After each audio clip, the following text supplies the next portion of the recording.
There they go.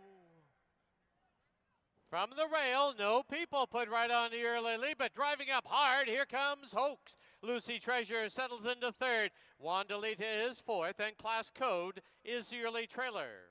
They're on the turn, and Hoax has the lead, leads it now by 2 1/4.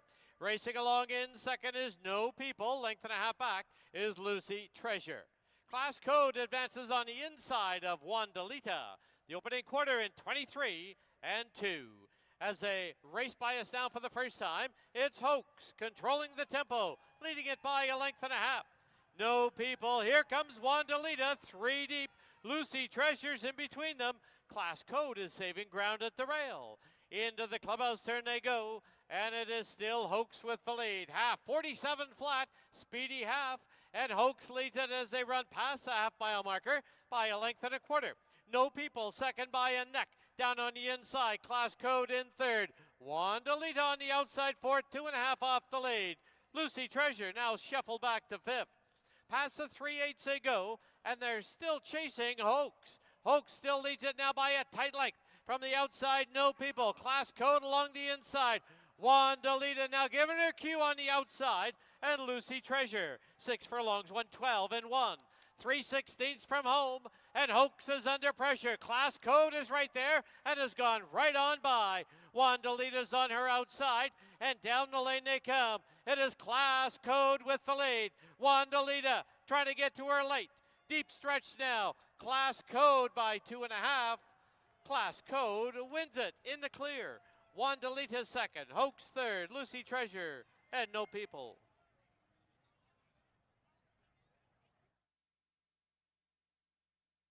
She's owned by Peter Redicop, AC Limited, trained by Barb Heads, the winning rider, Amadeo Perez. Class Code is a 6-year-old mare by Desert Code out of Reality with Class. 235 try, $15.25. 20-cent super was $5.83.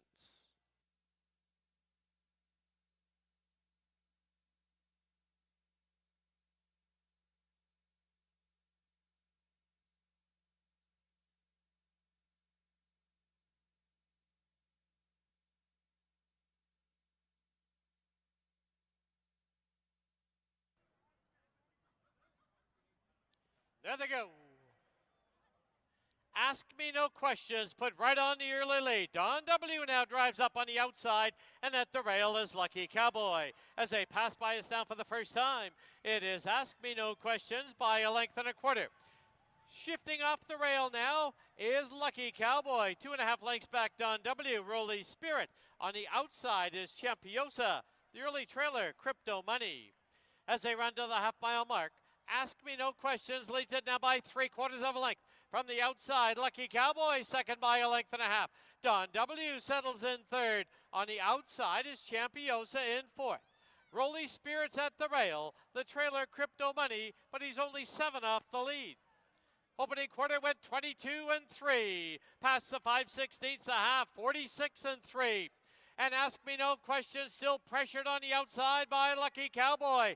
3 lengths back is Don W. Champiosa, Rolly Spirit, and Crypto Money. As they race to the top of the lane, they're homeward bound. Ask Me No Questions now under siege on the outside. Here's Lucky Cowboy. Ask Me No Questions. Lucky Cowboy. 4 back is Don W. Lucky Cowboy has the lead. It's Lucky Cowboy to win it. Ask Me No Questions second, Don W. third, and Rolly Spirit fourth.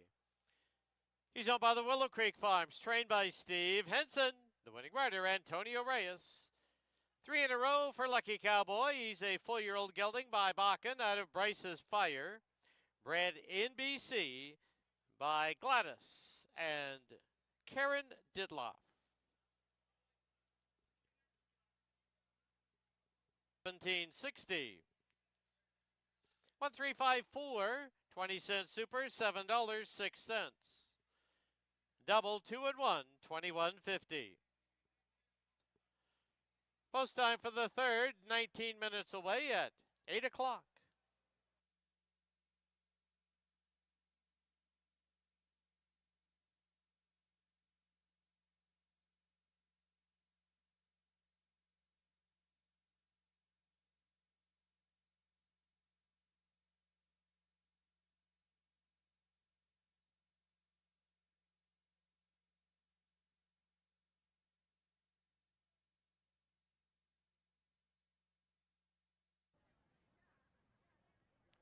There they go. They've all come away well. From the far outside, Dynamiter trying to gun for the early lead. But YVR now slips through to keep him company. Something elusive at the rail, Fort Langley. Then on the outside now, as they hit the turn, is Brookies. Tap it down towards the inside is Deputy's Dancer. The two back markers are My College Fund and Family Biz. As they get set to pass by us now for the first time, doing battle on the front end. On the inside, YVR. On the outside is Dynamiter. 3 lengths back now is Something Elusive. Fort Langley at the rail, Deputy's Dancer. Then Brookies Tappets in between runners. On the outside is My College Fund. Saving ground at the rail is Family Biz. Into the clubhouse turn they go. That opening quarter went 23-1. The half, 46-3. Past the half-mile marker they go, and YVR from the rail, right there on the outside, Dynamiter, 2.5 lengths back, Something Elusive, followed by Fort Langley, now under a ride, Deputy's Dancer. Then on the outside now comes My College Fund, back to Family Biz, and the trailer, Brookies Tappet. Past the 5/16 they go, 6 furlongs, 111-3. And from the outside, Fort Langley has grabbed the lead. It's Dynamiter backpedaling in second. Something Elusive on the outside, My College Fund. Then Family Biz, he's got about 6 lengths to make up. As they turn for home, it's Fort Langley with the lead. Here's Family Biz trying to make a race of it on the extreme outside. Fort Langley, here comes Family Biz on the outside. Family Biz grabs the lead. Family Biz will win it. It'll be Fort Langley second. My College Fund third, close for fourth. Between years, Urban Inc. and its Circle of Artists have broken barriers through stimulating story and media. Congratulations on being selected live, but it was disallowed.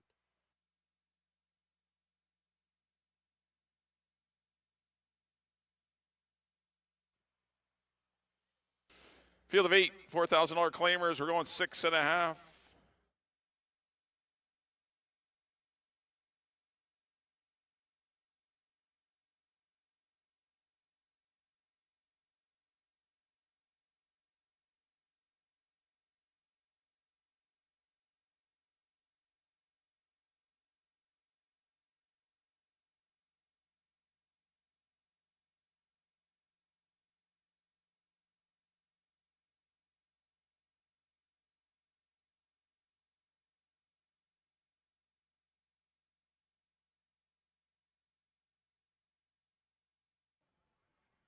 There they go. BB Grand quick off the mark to grab the early lead. IBC and use up on the outside. English Bay Teddy. Down towards the inside is More Than Soul Title. As they go under the line, that is back two. Ooh, off heels there was another Guinness pulling hard. On the outside is Ring of Kerry, followed by Self-Serving. An early trailer, Vancouver's Hunter. Into the clubhouse turn they go, and Baby Grand shows the way now by 3/4 of a length. English Bay Teddy is engaging up on the outside. More Than Soul Title, 2 back in third, 2.5 to IBC and you. Then settled down now is another Guinness. 4 lengths back is Ring of Kerry, 3 to Self-Serving, and 5 to the trailer, Vancouver's Hunter. Past the 5/16, the half a speedy 45-1. And from the inside, Baby Grand shadowing on the outside is English Bay Teddy. It's 5 lengths back to IBC and you, and More Than Soul Title. 1/8 of a mile from home, and from the outside, English Bay Teddy strikes the front. Baby Grand, game on the inside. IBC and you try to close late. English Bay Teddy with the lead. IBC and you, one last surge, but English Bay Teddy will score. It'll be IBC and you second, close for third. Baby Grand and a late close. He's owned by Julie Balanzano and Susanna Colendino. Rob Van Overshot conditions, assisted by Lisa McPherson. Winning rider, Brian Boudramsing. 4-6 exacta was $10. 4-6-5 try, $85.05. 20-cent super, 4-6-5-3, $43.68. And for the fifth, 17 minutes away at 9:03.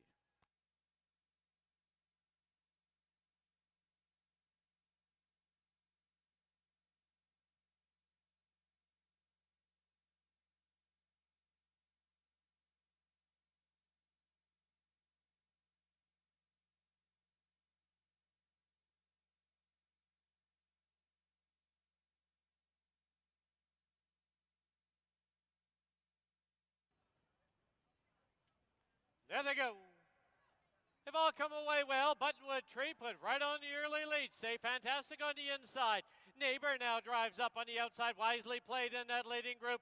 Broken, extreme outside. Sloop John B. And Rookie Year in 7th.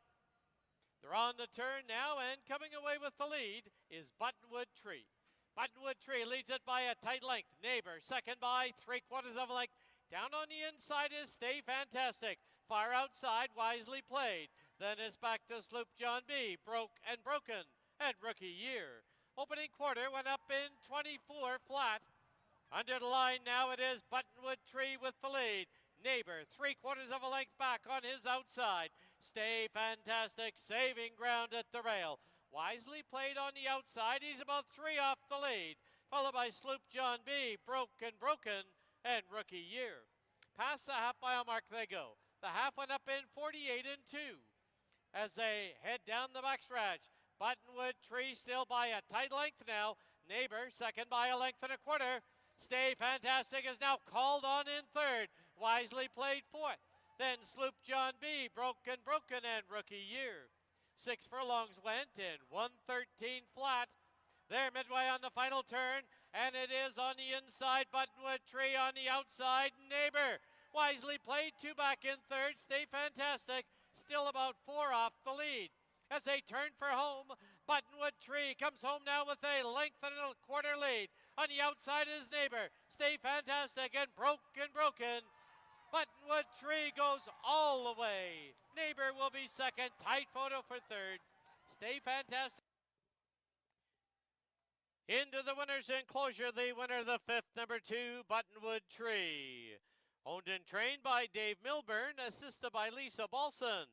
Winning rider, Curry Powell. But 2-4 exacta was worth $173.60. 2-4-1 try, $343.40. In final race, the rider at number 7, Frankie Machine, is Kieran Kellewan. Number 10, Dealer's Hand, 2 pounds over. Exactor try, Superfecta, Super High 5 wagering. Post time 17 minutes away at 9:30. Super High 5 wagering. Post time 17 minutes away at 9.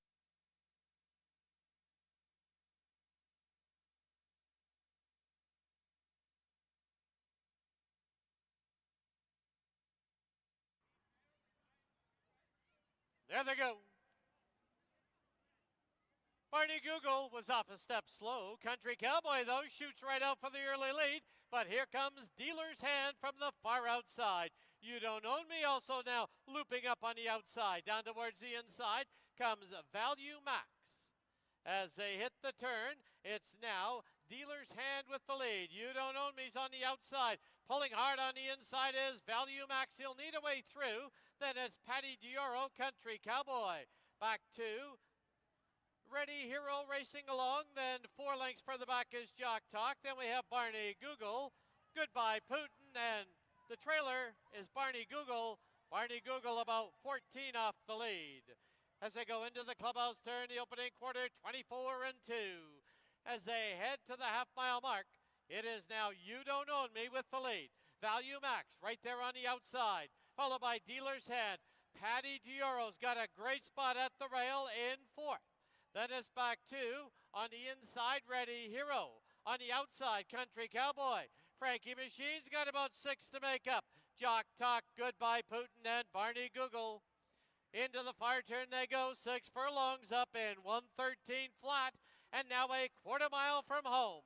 And on the inside is You Don't Own Me. On the outside, pressing up Value Max.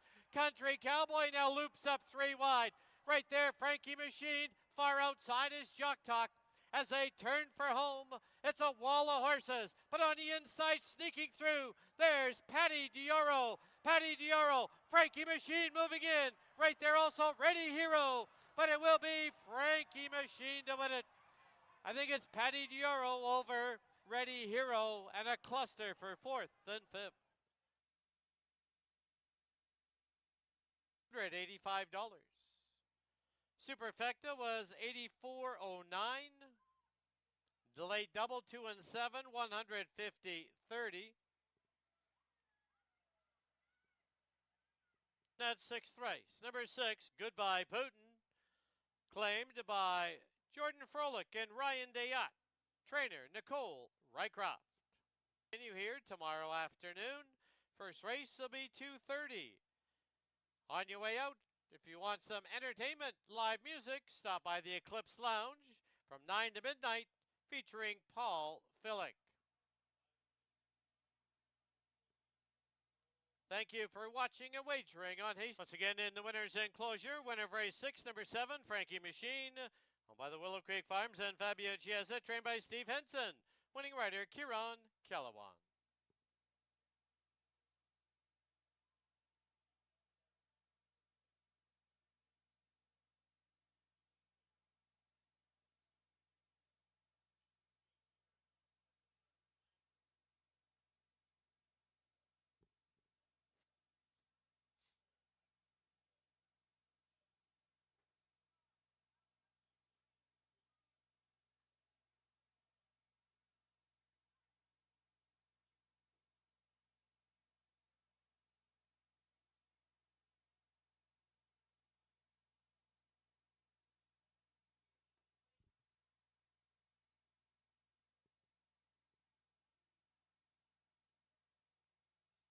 Final running time for the mile and the 16th, 1:45 and 48 100ths.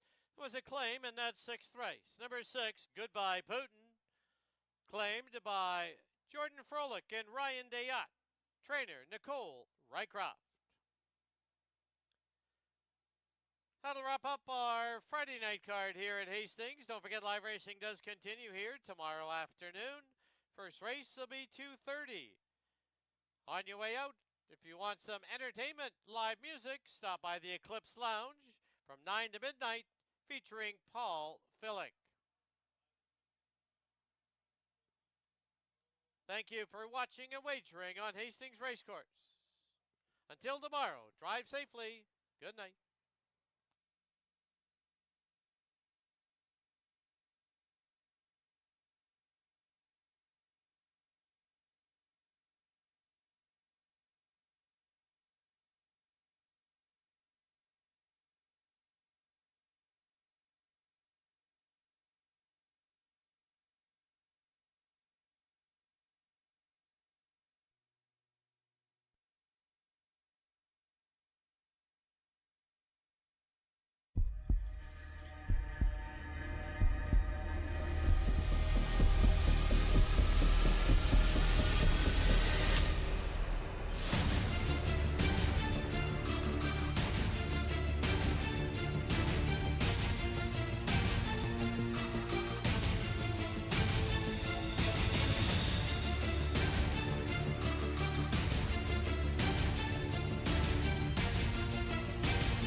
Hello, everyone, and welcome to Hastings Racing Live, brought to you by our good friends at BC Racebook. I'm Mike Heads, along with Bailey Williams. We're going to go through the Saturday card. We've got 7 live ones for you today. No carryovers in any of the pick pools, but overcast conditions. Pretty much a nice day, though. It is a nice day. We should fast track, and it should be a great afternoon. A little bit of rain here and there, but just little driplets. It's going to be a nice afternoon. The first of 7, let's get to the opener. Mile on the 16th will be the trip. First half of your early double. These are $8,000 fillies and mares that have not won 3 races lifetime. Who do you like in the opener? I went to number 3, Cardinal Rose. I like stretching it out. Did get the win at first asking, but it was a little bit of a chaotic first start. There was a loose horse right out of the gate and everything else. But for her to overcome that in a first effort, I think is definitely one. She settled well. The distance doesn't appear to be a problem for her. Mary Blue, I put in for my place spot, but what do you think about her stretching it out here? Do you think that'll be unproven? too good? Unproven. I think she might have enough speed to get the lead, because there isn't any speed in here. If you look at the 2 shippers that are coming on, the 2 fresh horse more fresh horse. There's actually 3 of them in here. The 1, the 2, and the 5 are all kind of fresh horse type horses that we paid for them to come up and contribute to our meet, and but neither one of them really have a lot of speed. And Cardinal Rose has no speed, and Pretty Lang. So I thought Mary Blue might be able to find her way to the front. That's kind of where you want to be, maybe, if you're going 25 and 50. And I think those could be the type of fractions perhaps we see in the opener. And that's why I did kind of lean towards Mary Blue. I know you're not getting any value on her. I think right now she's 3 to 5 or something. But I don't mind Cardinal Rose at all. I did put Peterson Landing in the mix. I think she'll take to the distance. Good closing run last time, and I put Feisty Ella in the mix as well, though. But I do think Mary Blue, off of her first up race here, I thought it was pretty good. Well, and Feisty Ella, as you mentioned, fresh horse, but it's also a new ownership group, so I'm hoping to catch up with them. It's going to be a really the fiery fillies headed by Tammy Snow, John's wife. An all-women's empire here, so we'll hopefully catch up with that. What's the paddock in that? There should be some shenanigans going on, but a good opener here at Hastings on our Saturday program. On to race number 2. The second race does kick off the pick 5 as usual. Got 5 talented fillies and mares in for $25,000 claiming, or 32 if you're a BC bred, or if you fit the allowance conditions, which are non-winners at 3. I like Daphne. I agree. I love that she keeps drawing the outside. I know I sound like a broken record in saying that, but she's gotten very lucky in the draws in the morning. She does well on the outside.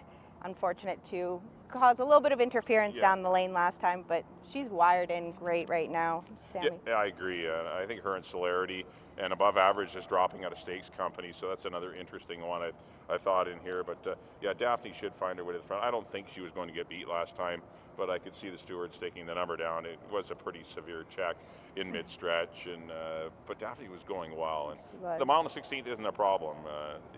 She can go long, and she showed it in numerous occasions in stakes races. So, she's all right, Daphne. Celerity, quality mare, and above average as well, trying to find her level. We'll see if she can improve and maybe get back into stakes company with a confidence boost, because she get some heart certainly back needs for one, sure. and maybe she'll get it today. But we both agree that Daphne is going to be pretty tough to kick off the pick 5. On to race number 3. Got 2-year-olds here. Our first 2-year-old race of the season, going 3.5 furlongs. Obviously, a dart thing. You just, obviously no form to go on. We're just going off of workouts. Just kick off your early pick 3. I'll start off with, I went to Revealing Sun.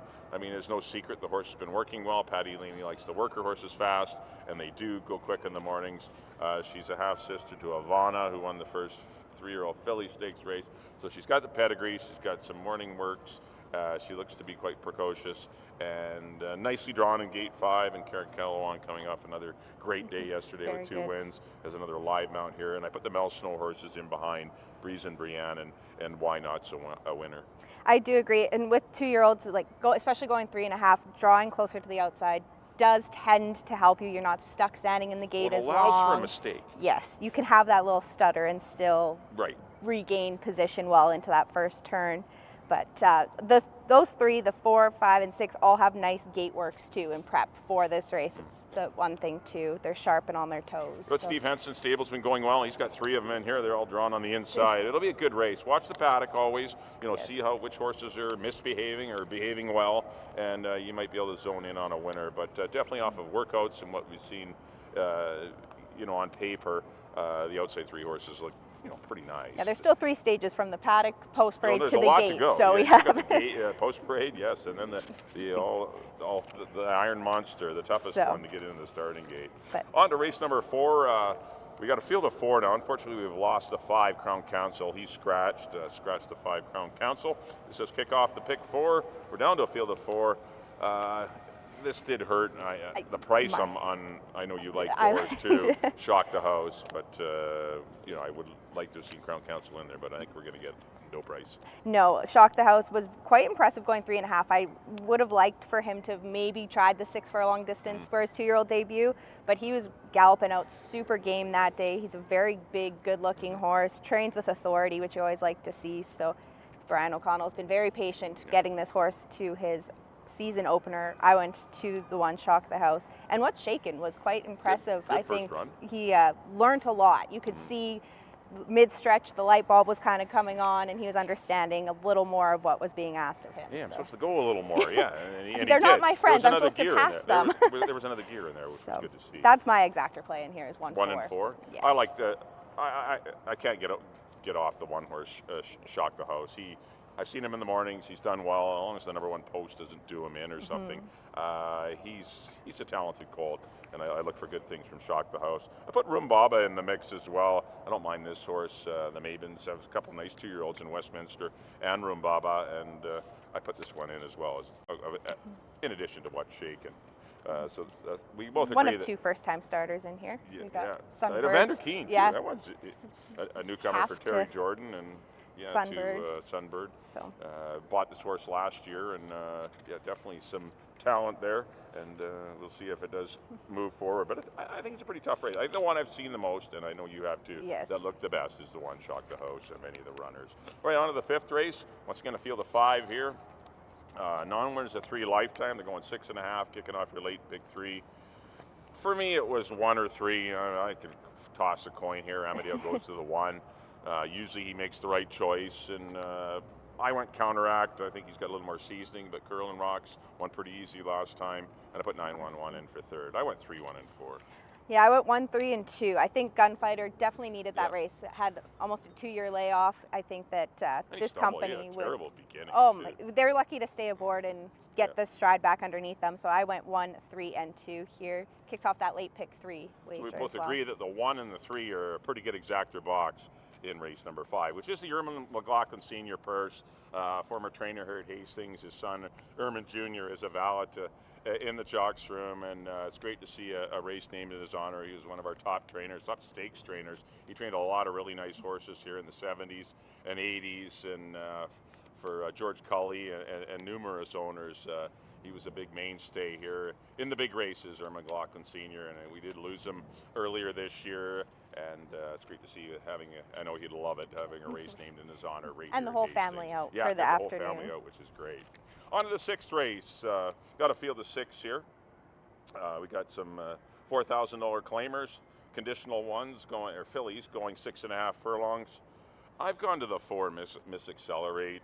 I think 4, 5, and 3. Those are the ones for me. Miss Accelerate looked pretty good in running 2nd last time, and I think could be her day. Perfect Penny picking up the pieces if the pace is too hot, because there is Penalty to Rangers in here who's pretty quick. So I thought those are your 3 horses if you're playing any multi-leg wagers. I threw Nothing But Sunshine in there as well. Another one of the Steve Henson, Perfect Penny, like you mentioned, will be looking to kind of close in on Yeah. some of that early pace, where Stablemate Nothing But Sunshine might be a part of that early pace off of penalty to Rangers. Yeah, should be, you know, a third run off the layoff should be a lot better, or a bit better anyway. It doesn't need to be a ton better, but certainly Nothing But improved. Sunshine deserves some respect and a little love in race number 6. On to the 7th and final. We got a field of 7. These are 12.5 claimers. They are going 6.5 furlongs. Exacta Tractor, Superfecta, Super I-5. And who do you like? Tis Vicious. I think that's Yeah. pretty unanimous here, and Kieran Kellowan rounded He out wins the the last nightcap. race a lot. Yeah, I was gonna say we'll have to get the actual statistics, but I feel like it's about He's over 50%. at least winning the last race. So that's the horse. Craig McPherson does well with it. Yeah, good run last time. Very. And you know, deserves the hype. Not aggressively spotted in here, right back in a race he can win. The one that interested me was the 6 star entry, shortening up to 6.5 furlongs. In a good spot today, and I think if Tis Vicious doesn't win, star entry will be right there. And I threw in Cerebro. I think you like Cerebro as well down on the inside. Just got to avoid a pace duel with I'm Corfu and perhaps Back Shack. So there's a little bit of speed in here, but if he can avoid a pace duel, he's got a shot. Yeah, that was the only reason I didn't fully jump to the ones where there is some speed that will be pressuring him. Might compromise his chance. He set some pretty quick fractions on his own without pressure. So. Right. But we both agree that Kieran Kellowan, the 7th race specialist jockey, is going to be pretty tough with Tis Vicious for Craig McPherson and Nicole Trotter in the finale. Well, that'll conclude the Saturday edition of Hastings Racing Live, brought to you by BC Racebook. Our next live card, we actually have a tweak next week. We have next Friday night, and then we have next Monday. So we don't race Saturday, Sunday, either day. We do have the Friday, Monday due to the holiday, and we do have 2 stakes races on the July 1st holiday program, which will begin at 2:30. So yeah, and we have some contests for all of our on-track participants as well for Canada Day. So yeah, always lots going on here at Hastings. And if you're not an HPI Bet member, please do go to the tent down near the Winner's Circle. BC Racebook, our friends Matt Ruhlman and others will be down there. I'd be happy to sign you up to be a member of HPIBet.com, and you can be betting these races at home. We want you here, but you can be betting them anywhere. When you just can't make it out, you can still be betting on the great sport of thoroughbred horse racing. On behalf of Bailey, thanks everyone for tuning in. Next up will be Dan Jukic with the Scratches and Changes for our Saturday afternoon program here at Hastings.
Good afternoon, everyone, and welcome to Hastings.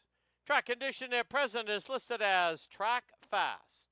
Special welcome to everyone joining us for our Saturday card.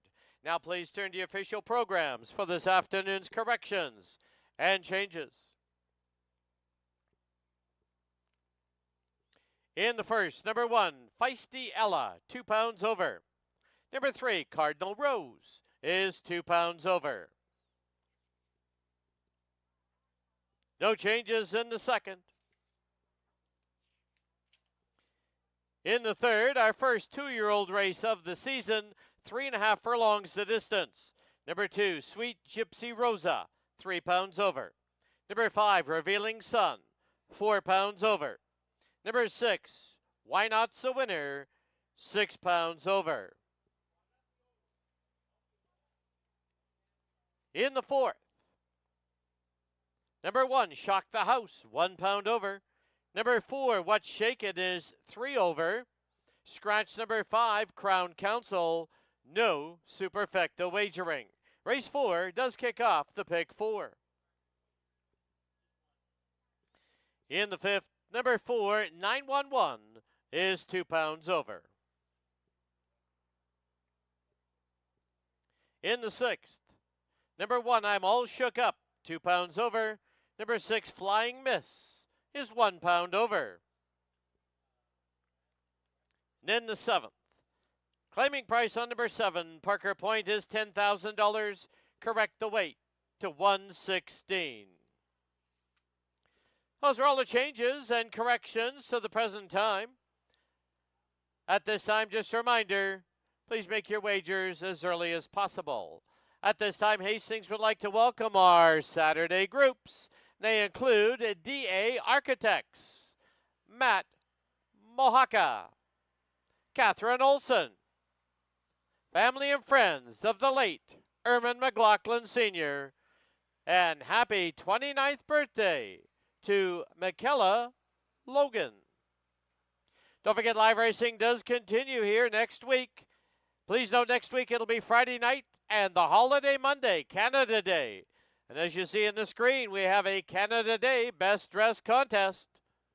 Win a VIP box seat, $100 racing voucher, and a Canada Day basket. That's all here on Monday, July the 1st. Don't forget, during live racing, we do have live DJs on hand with us all season long. And our dog days of summer are back. 2 dates to make note of: Saturday, August the 10th, and Friday, September the 6th.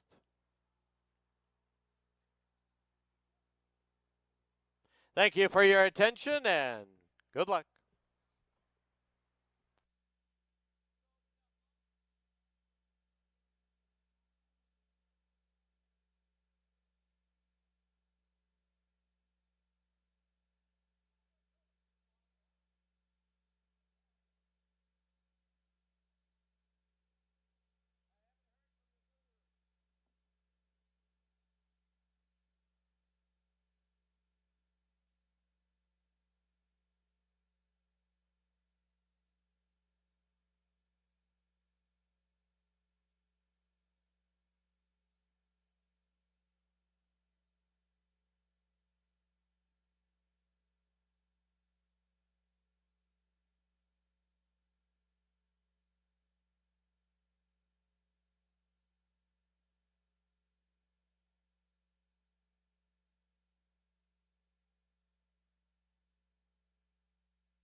All right, a pleasant good afternoon and welcome to Hastings Racing Live.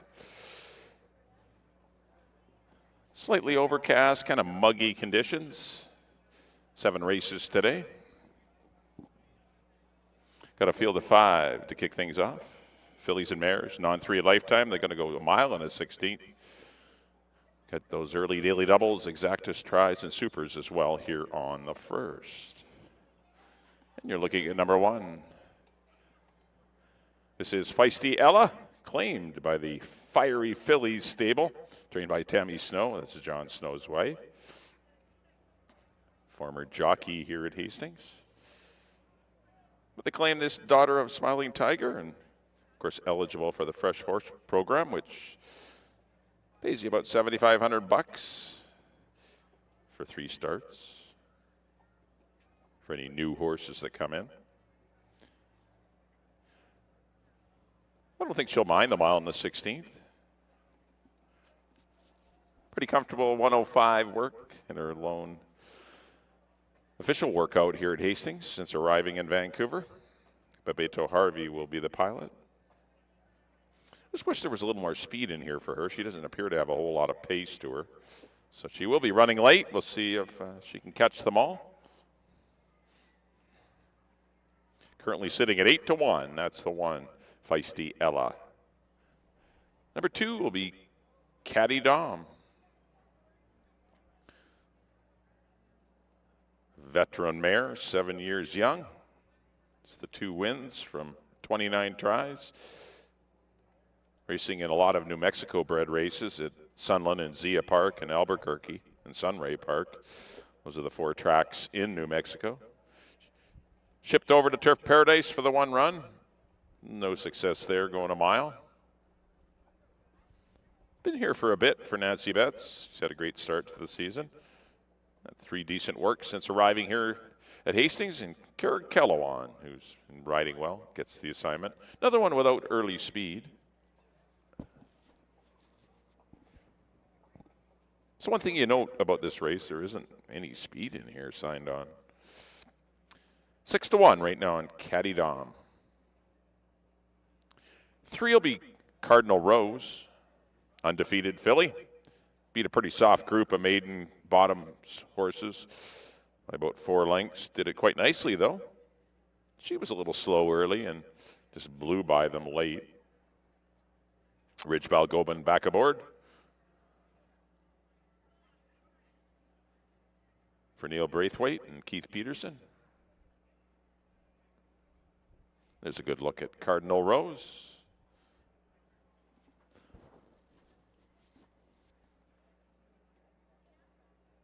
Didn't earn a big number for that win. A few Bayer fans. 4 is Peterson Landing. Another Keith Peterson runner. For the Whitehall Farms. Claimed this one for $4,000. Actually 5 being a BC bred. Stepped up to the 8, Don 3, and ran a good 3rd behind Ducks on the Pond and Mary Blue. Thought it was a pretty good effort. Shouldn't mind the distance change. And number 5 will be Mary Blue for Peter Redicott, Barb Heads, and Amadeo Perez. They won the opener yesterday with Class Code. They're going to try and do it again with Mary Blue. It's a good second in her Hastings debut after campaigning in California and then Seattle at Emerald Downs.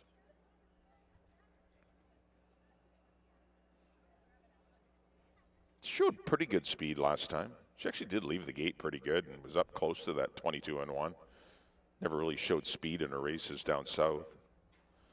But it might be best advised to show some speed in this race because there is not any signed on. You could get a big edge, whoever does go to the front in here, because the pace is going to be slow.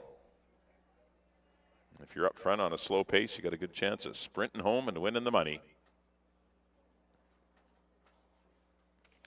It's 5-4-1 for me in the opener. Thanks for coming out. Good luck throughout the afternoon. Good luck here in race number 1. And it's time to send things to Dan Jukic for the official introductions of the horses participating in our Saturday opener.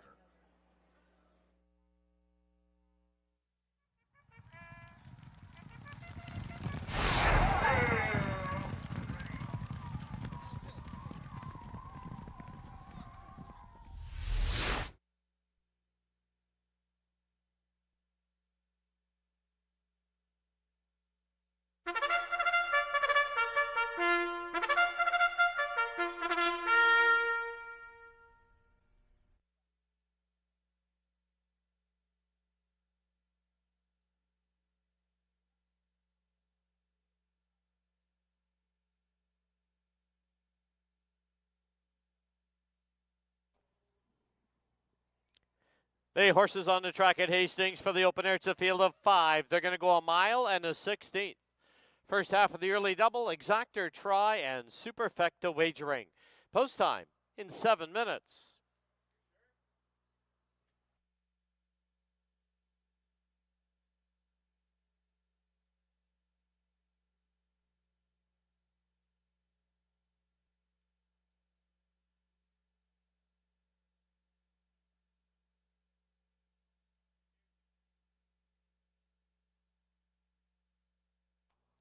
Here's your field number 1, Feisty Ella, owned by the Fiery Philly Stable. The rider, Babito Harvey.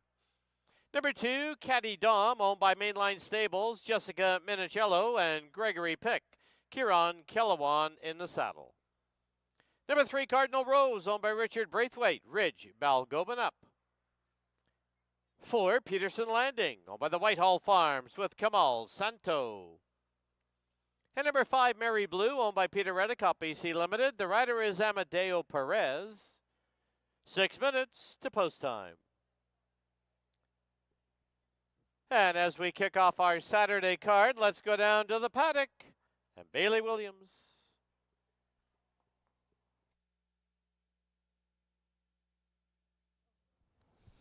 Thank you, Dan. We are just 5 minutes away from the opener. A field of 5 here to go, a mile and a 16th. We have a newcomer here in the one, Feisty Ella, but we also have a whole new partnership group here in the Fiery Phillies. Can you tell us a little bit about how this all started for you ladies? Yes, certainly. So my husband and I joined the Hastings Racing Club, and then from that we met lots of lovely other race goers, and we ended up teaming up with Tammy, and we are the Fiery Fillies, which is lady owners with a female trainer being Tammy Snow, and we've got the filly Feisty Ella. We're just missing the female jockey. Well, we were joking off air a little bit that Babito is like her boyfriend, so that's what we'll settle for. Absolutely. And we have had the number 1 fan in here cheering since the moment they walked in the paddock over here. Can we give it one more big go, Ella, go? Go, Ella, go! Go, Ella, go! Now we're shy, but we've been cheering the whole time. It's a great way for all of these ladies to get involved. Best of luck here in your first start. Thank you.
Key West Ford reminds you there are just 2 minutes left to place your wagers at Hastings.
The horses are approaching the starting gate.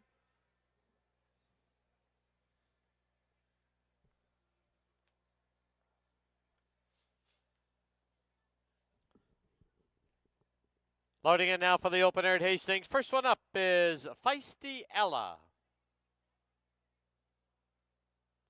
followed by Cardinal Rose.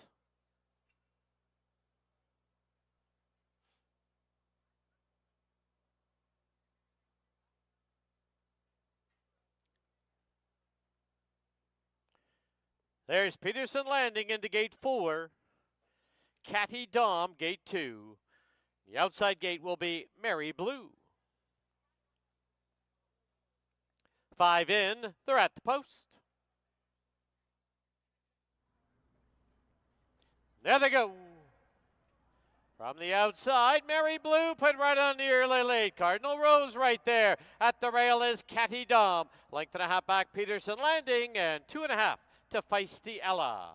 Rounding the far turn now, Battling on the inside, we have Cardinal Rose, and on the outside, Mary Blue. They've opened up 3 now on Catty Dom. Peterson Landings on her outside, 3 back, Feisty Ella. Opening quarter in 24 flat. Through the stretch for the first time, Mary Blue on the outside and Cardinal Rose at the rail. These two now matching strides. It's 2.5 lengths back to Peterson Landing, who's got a good stalking trip in third. She's on the outside of Catty Dom, and 4 lengths back is Feisty Ella. Into the clubhouse turn they go, the half and even 48 flat. As they head to the half-mile marker, it's now Cardinal Rose with the lead of 1.5 lengths. Mary Blue second by a tight length. Peterson Landing dives to the inside. Getting out a little on the backstretch is Cardinal Rose, opening up the inside. And Mary Blue tries to slip through. 3/8 to run. And from the outside, Cardinal Rose by a head. Mary Blue, though, is game on the inside. They've opened up 3 now on Peterson Landing. Then is Feisty Ella. Trailer, Catty Dom. 6 furlongs in 1:13 and 2.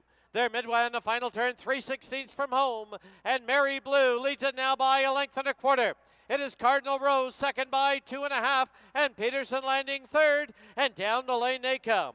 Mary Blue has opened up by 3. It's Mary Blue by 3 by 4, battle on for second. Mary Blue will win it. Peterson Landing up for second. Cardinal Rose third, and Feisty Ella fourth.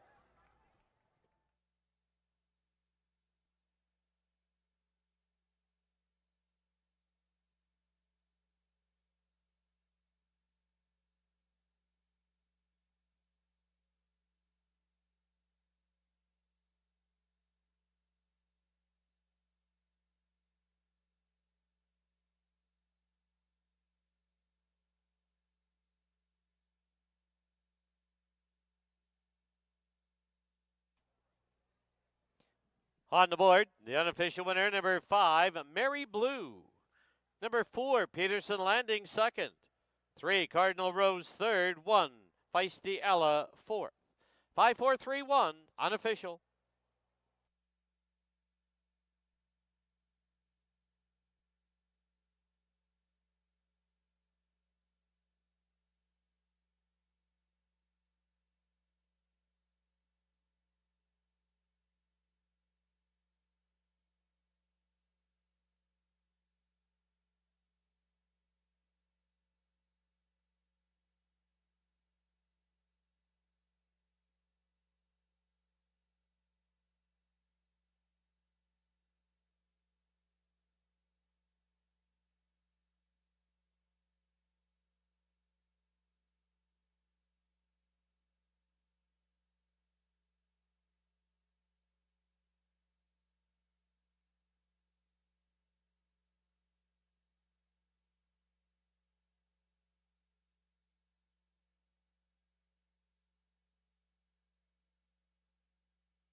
Into the winner's enclosure, the winner of the opener, number 5, Mary Blue. She's owned by Peter Redicott, BC Limited, trained by Barb Heads, and the winning riders, Amadeo Perez. Mary Blue is a 4-year-old filly by Macho Uno out of That's Why. Bred in Kentucky by TC Stable, LLC.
The result is official.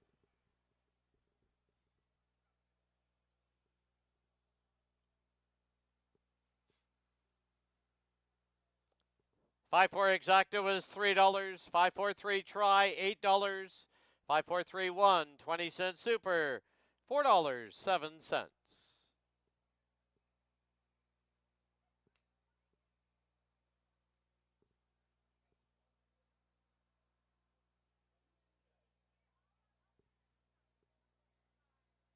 Final running time, 1:45 and 45 100ths. No changes in the second. Start of our pick 5, no carryover.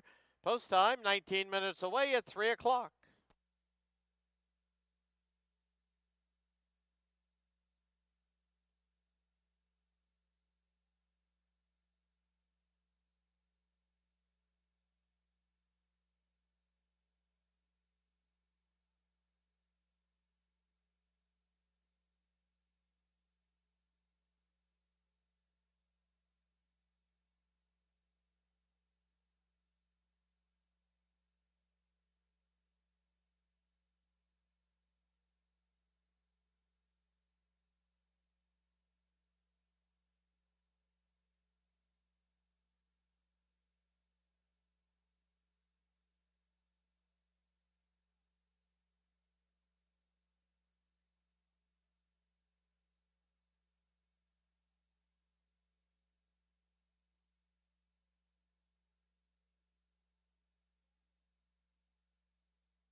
All right, we're back here in the paddock.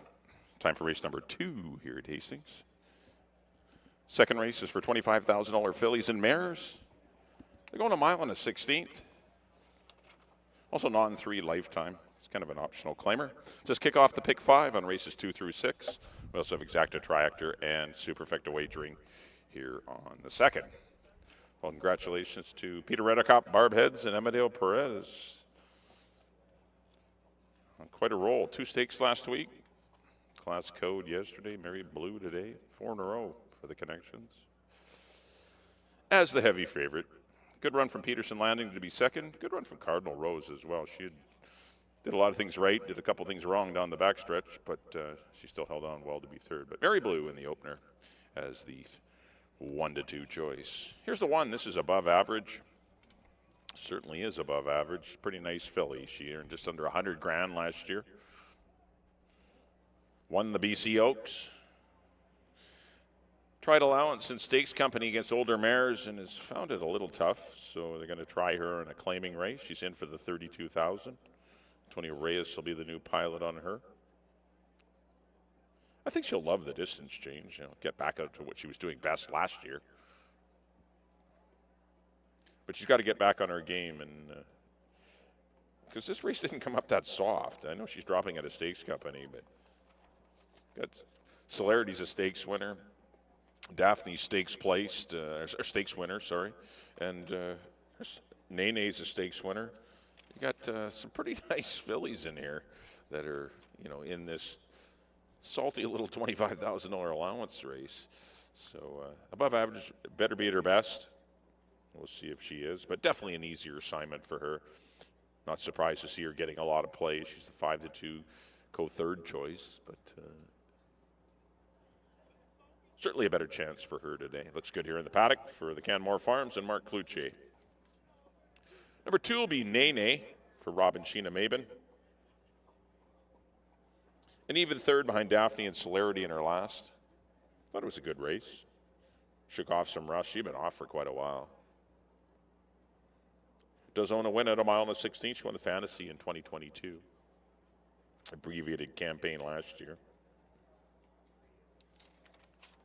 3 will be Celerity. Whoa, got a little dizzy there. Good run last time. Was impeded in the stretch. Moved up from second to first.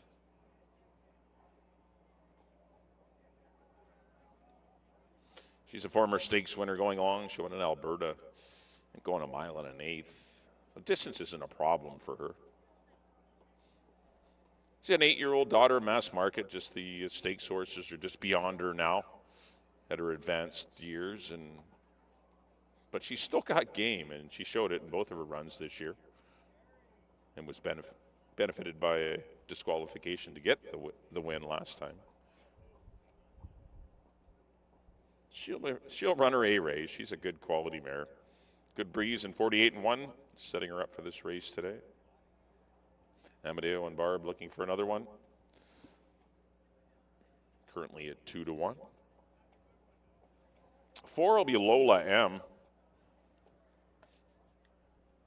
For the Night and Day Stable, Joanne Todd and S&D Holdings. Comparelli's. Trainer Brian O'Connell has this one back in action. Been off for about 5 weeks.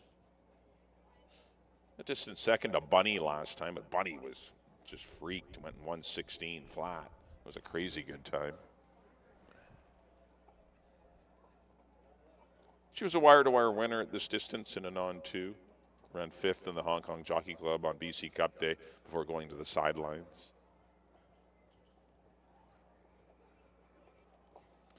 Her dam, Tempered Steel, won the BC Oaks. She's got distance all over the pedigree here. We'll see how she does in this race. Kamal Santo aboard. And number 5 is Daphne. Definitely your horse to beat. She's the co-favorite at 2-1. She was going to win last time, but she made a little miscue inside the 16th pole, and which necessitated a DQ. And I think she was going to win regardless, but it's hard to say. But she did win her first start this year. Trainer Dave Forster has her firing on all cylinders for the Blue Willow Dairy.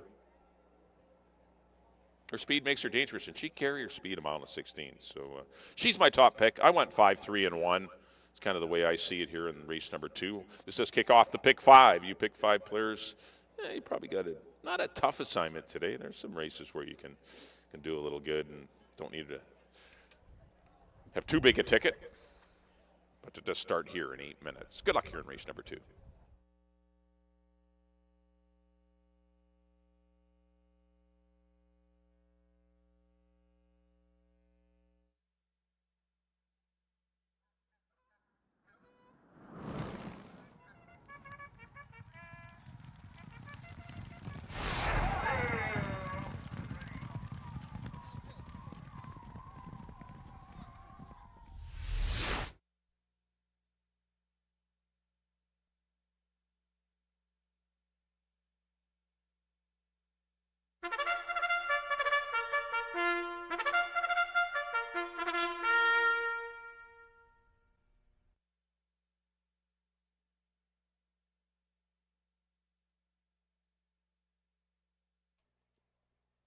The horses on the track at Hastings for race number 2. Field of 5, they're going to go a mile and a 16th. Exactor, Try, Super, and Pick 5 wagering. No carryover in the Pick 5. Post time in 6 minutes. Please note number 5, Daphne, has been excused from post parade.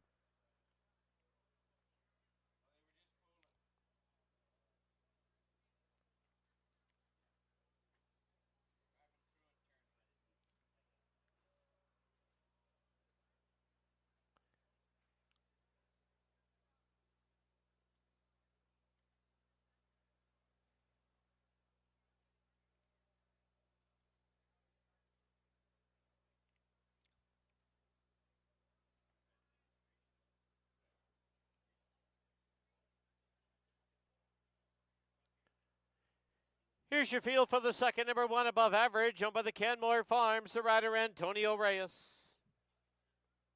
Number 2, Nene, owned by Robin Sheena Maben, Chris Mamdine aboard. 3 is Celerity, owned by Mr. and Mrs. R.J. Bennett, Amadeo Perez in the saddle. Number 4, Lola M, owned by the Night and Day Stable, Joanne Todd, and S&D Holdings, Kamal Santo aboard. And the 5 is Daphne, owned by Blue Willow Dairy Limited. The rider, Silvino Morales. 5 minutes to post time. All right, once again, let's go paddock side and Bailey Williams.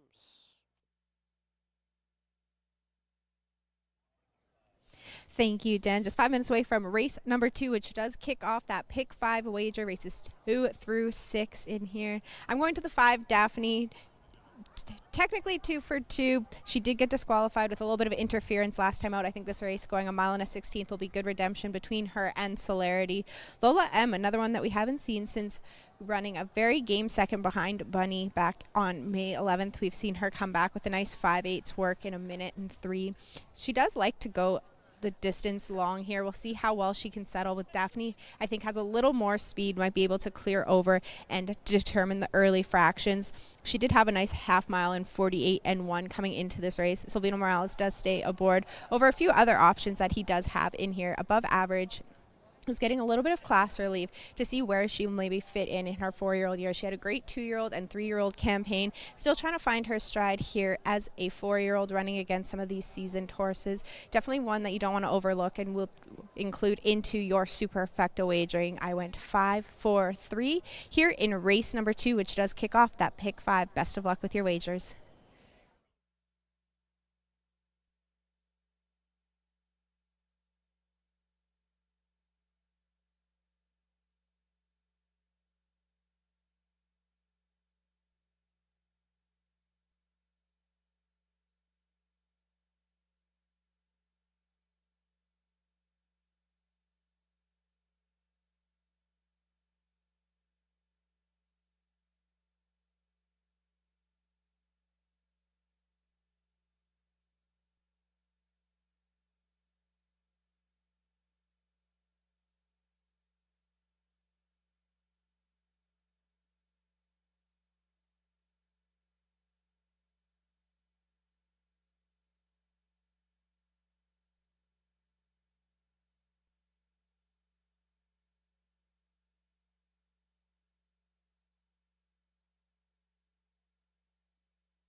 Key West Ford reminds you there are just 2 minutes left to place your wagers at Hastings.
Hey, horses have reached the starting gate.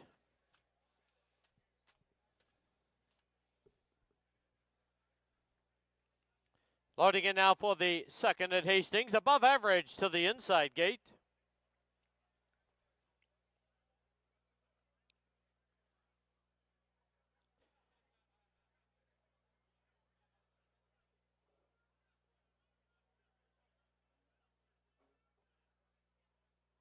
Next one up will be Nene.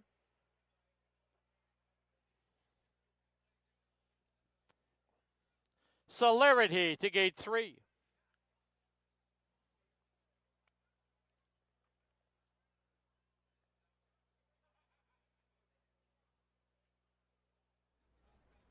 Two left to load, Lola M and Daphne to the outside.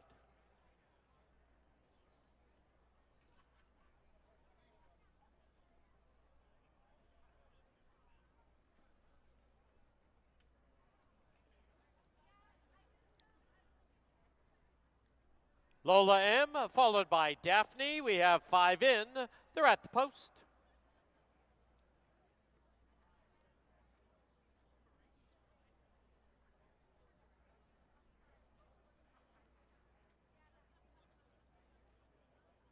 There they go. Daphne from the outside, quick and right on the early lead. Above average, now drives up the inside. Lola M right there, Celerity, and Nene, the early trailer. Rounding the far turn, they're all chasing Daphne. She leads it now by 2 1/4. From the outside, Lola M from the inside, above average. 2 lengths back now is Nene in 4th, and 2 1/2 to Celerity.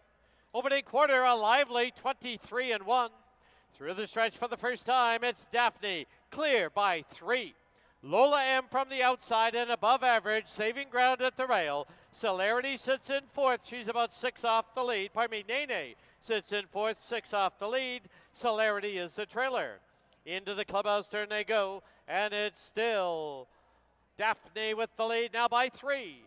The half, 46 2.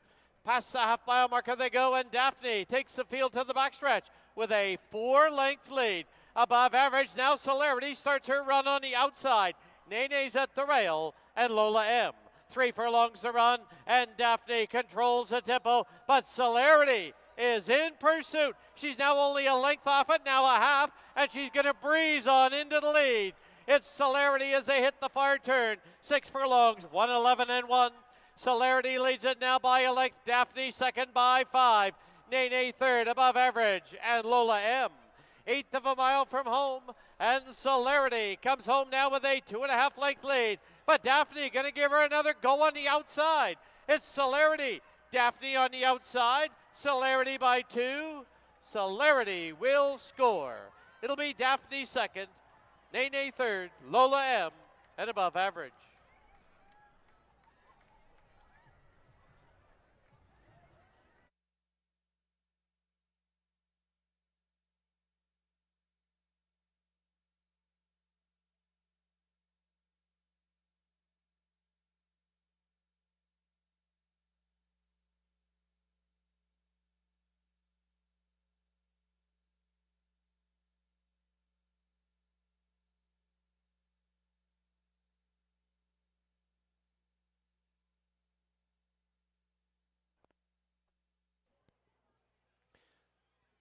On the board, the unofficial winner, number 3, Celerity.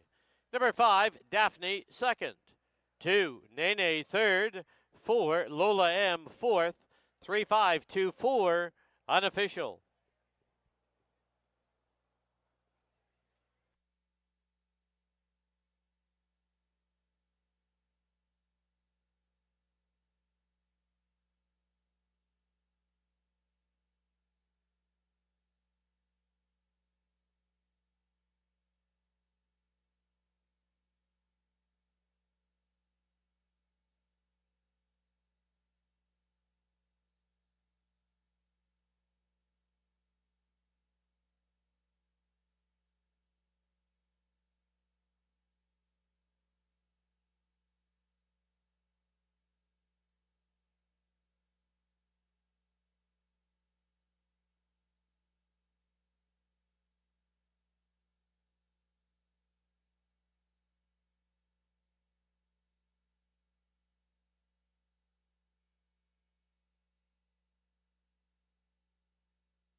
Into the winner's enclosure, the winner of race 2, number 3, Celerity.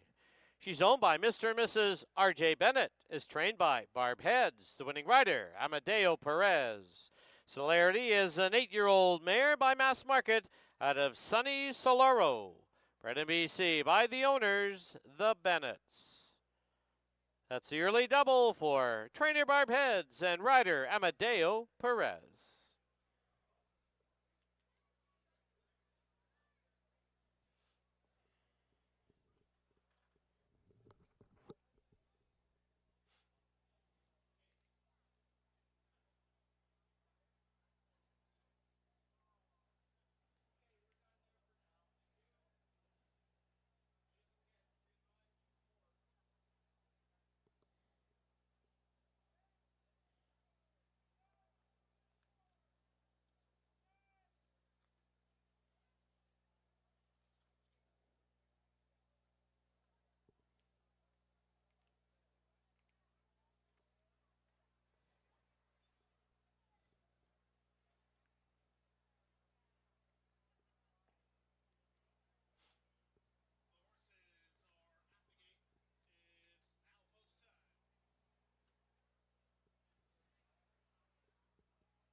The result is official. 3-5 exacta was $8.95.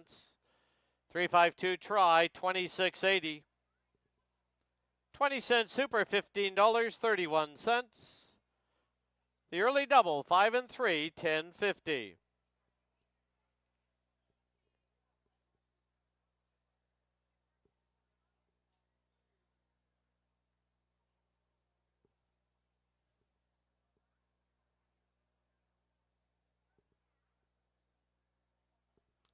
Final running time for the mile and a 16th, 1:44 and 77/100ths. Up next will be our first 2-year-old race of the season, field of 6 to go 3.5 furlongs.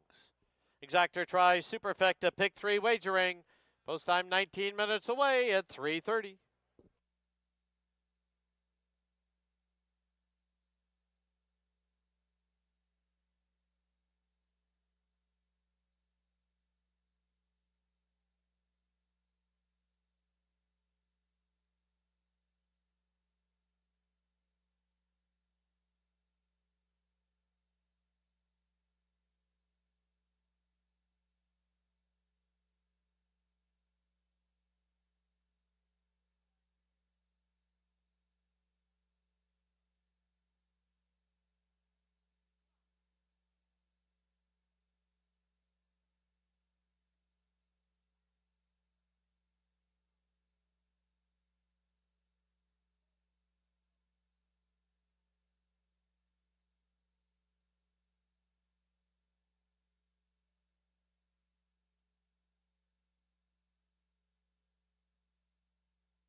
Okay, we're back here in the paddock. Time for race number 3 here at Hastings. Try not to bark out too loud here. So we do have 2-year-olds here in the paddock. Haven't heard my voice before. But I got to feel the 6 here.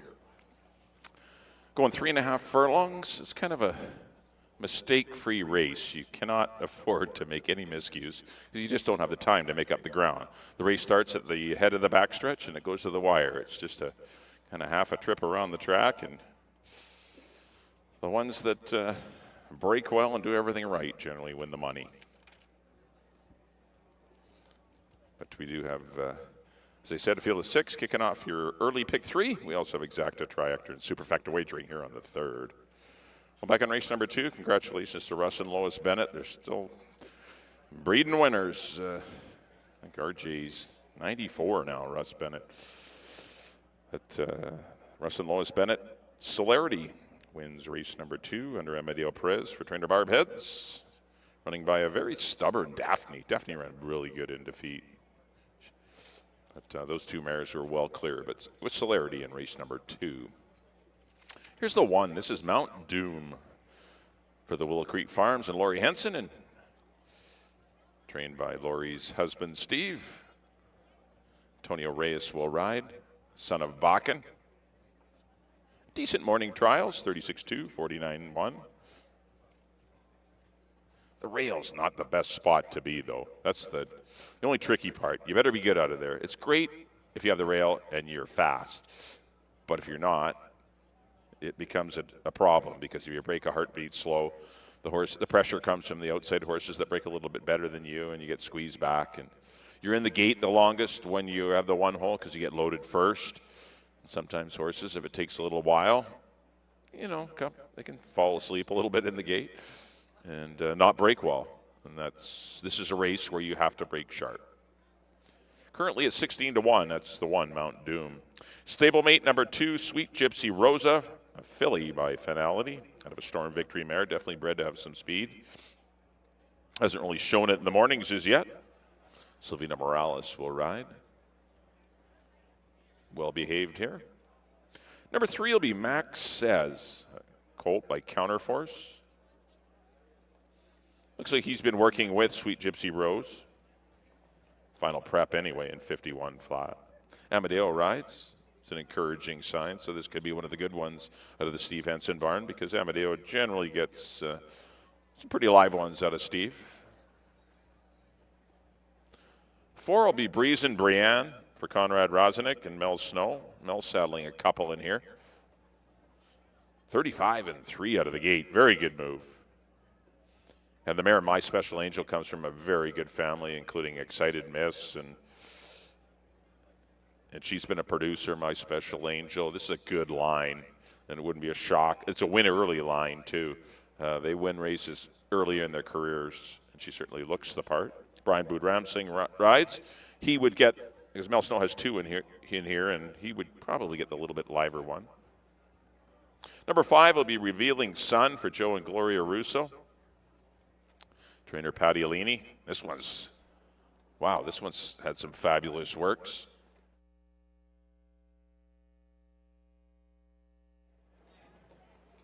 (47-2), 48-3. That's some nice drills for Revealing Sun. And her sister, Ivana, half-sister Ivana, just finished winning the 3-year-old filly stake race last weekend for Peter Redekop. So definitely well connected is Revealing Sun. If you liked what you saw with Ivana, who won by 8 lengths last week, you know you got a pretty good pedigree betting the 5 here, but you're not getting a very good price. 1-5. But it certainly looks like she's done everything right in the mornings. Karen Kellowan gets them out. And number 6 will be Why Not's a Winner. Half-sister to Time Ticker, who's also to the mare Lemonade. A useful winner is Time Ticker. On a couple of races, actually. This one's worked well. Looks like it worked with stablemate Breeze and Brienne, the 4-horse. They both worked in 35-3 out of the gate, and then 37 flat on June the 9th. and June the 2nd. They've been, all their works are kind of together. Will debut in blinkers. Bebeto Harvey gets the call for Don and Sue Daynard and trainer Mel Snow. 16-1 on Why Not's a Winner. There's your field of 6 2-year-olds. 3 for Steve Henson, 2 for Mel Snow, and 1 for Patty Leaney, but Patty might only need 1. She's the 1-5 favorite here in race number 3.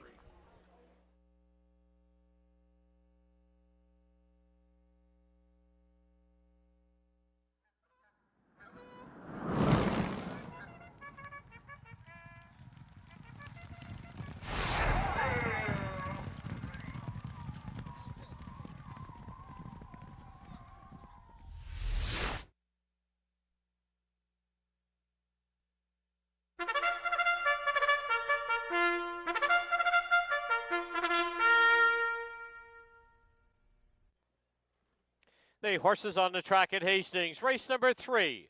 Field of 6 2-year-olds are going to go just 3.5 furlongs. Exactor, Try, Super, and Pick 3 wagering. Post time in 6 minutes.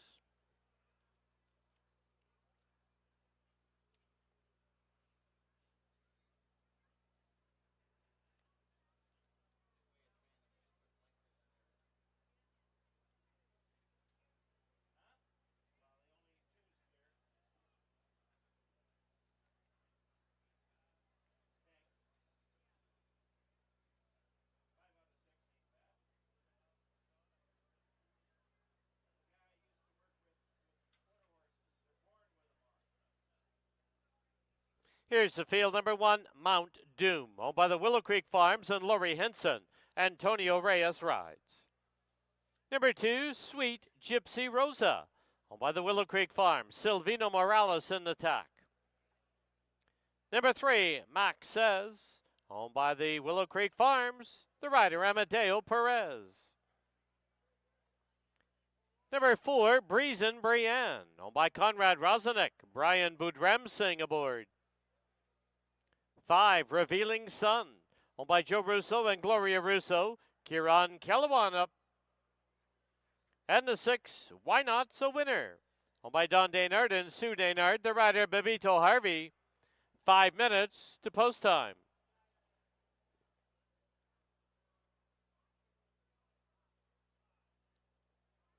All right, once again, let's go down to the paddock in Bailey Williams. Thank you, Dan. We are just 4 minutes away from my favorite race of the year. The first 2-year-olds to go 3.5 furlongs, a field of 6 here. There's no history to go off, so we're going to look at some pedigree, their works in the morning, and a little bit of what we've seen behavioral-wise so far. They've all been very well behaved in the paddock. They're warming up good. You do like to see them try and get their heart rate up a little bit. They're only going 3.5. You don't want them going to the gate, falling asleep, lazy. You want to make sure that they know what they're here to do. And my top 3 horses in here are the outside 3, simply because they've all had very recent works out of the gate, and they've drawn those outside posts. You are able to kind of get away, maybe not ideally from those post positions, and still be able to gain good position going into that one and only turn. Going to Revealing Sun, like Mike had mentioned, half-sister Ivana was very impressive. 3-year-old here. This horse has done a lot of company work in the mornings, always goes out in a set of at least 2, but mostly 3 horses, has been in behind, so if for some reason she misses the break, I don't think the dirt coming back will be an issue. She understands that concept in the morning. That's what you like to see. That's kind of a shock factor that some of these 2-year-olds have. Breeze and Brianna, and we have 2 horses in here that are named after either grandkids or daughters of the owners. Breeze and Brianna is one of them, out of the Mel Snow Barn. Very impressive works out of the gate. The most recent one was in 35-3. Got away very clean from the gate. I like that this horse has that 4-hole position, be able to settle, get in the gate, and leave sharp. And the other Mel Snow horse, Why Not a Winner, out of post position, number 6. They were a set out of the gate, both very impressive. They will be looking to have that same speed, but I do think that the Patty Leaney, the half-sister to Ivana, is the horse to come and catch in here if Kieran Kellewan's able to get her away clean and sharp, which, looking by the way they're warming up right now, she's got a good demeanor about her. She's alert, on her toes, and they're doing a good little gallop out and blowout with her. So like I mentioned, they're getting their heart rate going, getting them alert and ready. You have 2 minutes to make your wagers. Head on over to the windows. This does kick off the first pick 3 of the afternoon card. Best of luck.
The horses have reached the starting gate. Once again, this is a 3.5 furlong race from the gate to the wire.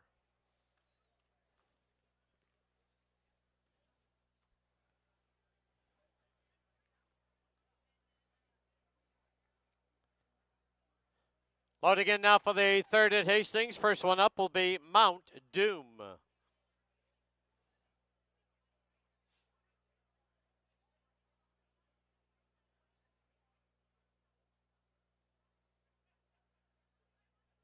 Mount Doom goes in.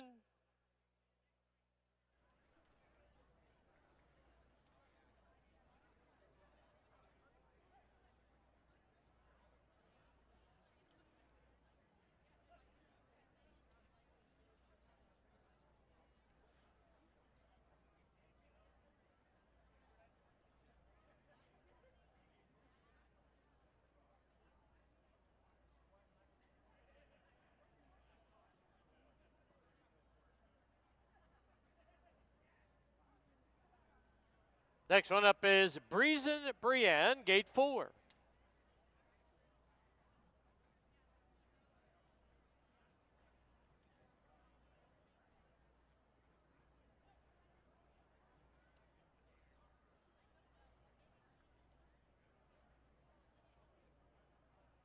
Outside gate, Why Not's a winner.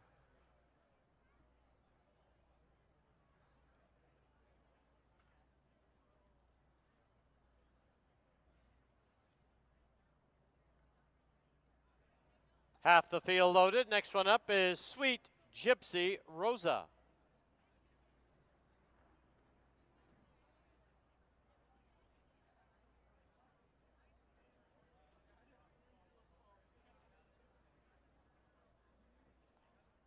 Followed by Mock Says and Revealing Sun.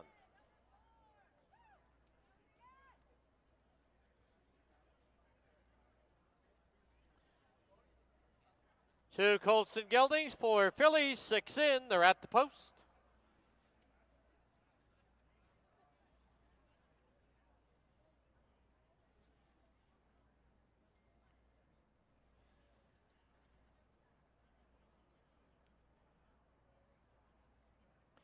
There they go. Breezin' Brienne breaks sharply right on the early lead. Revealing Sun up on the outside. At the rail is Mount Doom in third. 2.5 lengths back on the outside. Why Not's a winner. At the rail we have Mock Says and the early trailer, Sweet Gypsy Rosa. Rounding the far turn now and locked together. On the inside, Breezin' Brienne on the outside. Revealing Sun. Mount Doom is angling out for the drive. Then it's 5 lengths back to Why Not's a winner. Off the turn into the stretch. And it is Breezin' Brienne on the inside by a head. Revealing Sun right there. And Mount Doom trying to make a line of 3. But Breezin' Brienne is home and wins it. Tight for second. Mount Doom, Revealing Sun. Why Not's a winner was 4th.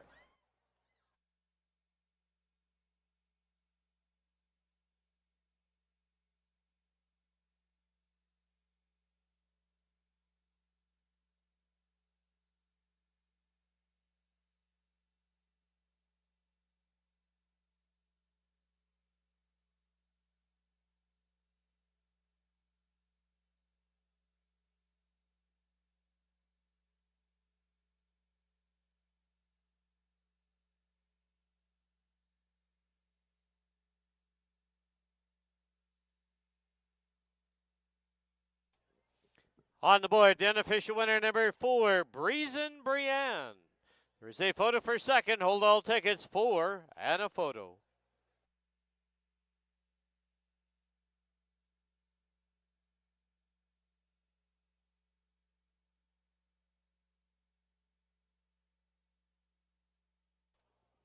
In the photo for second, number 1, Mount Doom is second.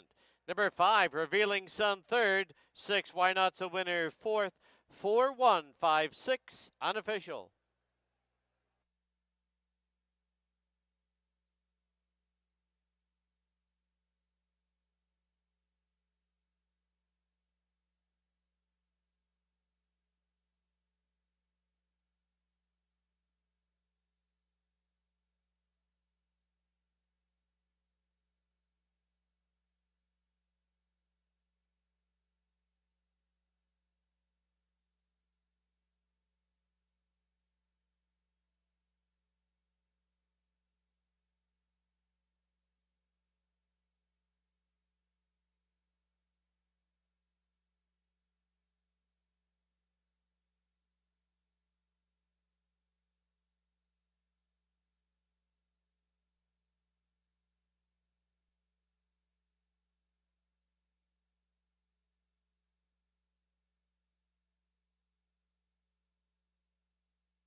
In the winner's enclosure, the winner of race 3, number 4, Breezen Brienne.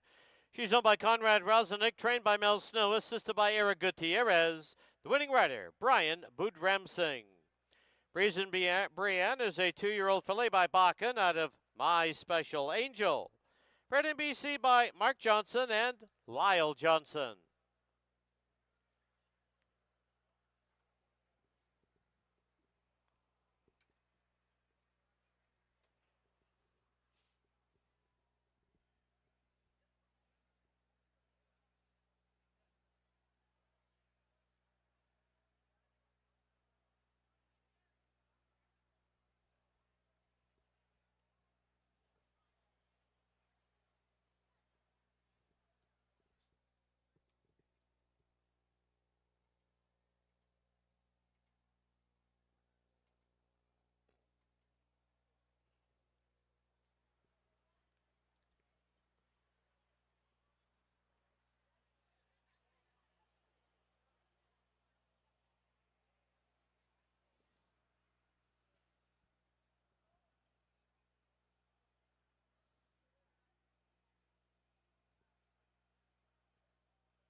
$4-1 exacta was $19. $4-1-5 try, $36.05. 20-cent super, 4-1-5-6, $14.79.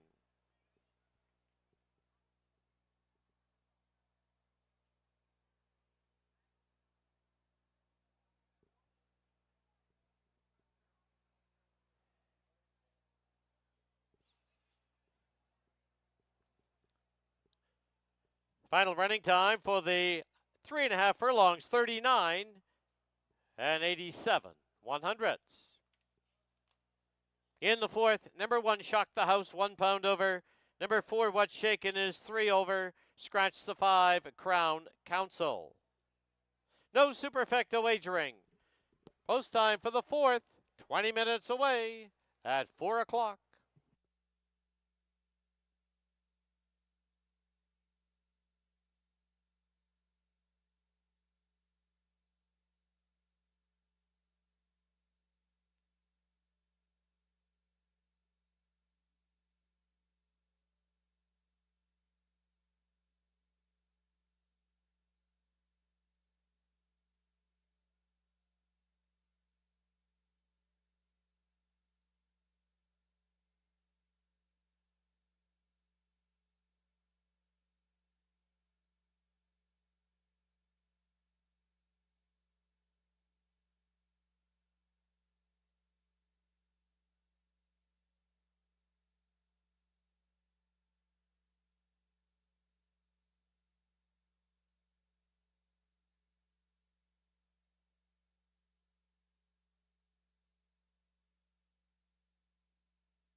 All right, welcome back to the paddock here at Hastings. Time for race number 4 on our 7-race program.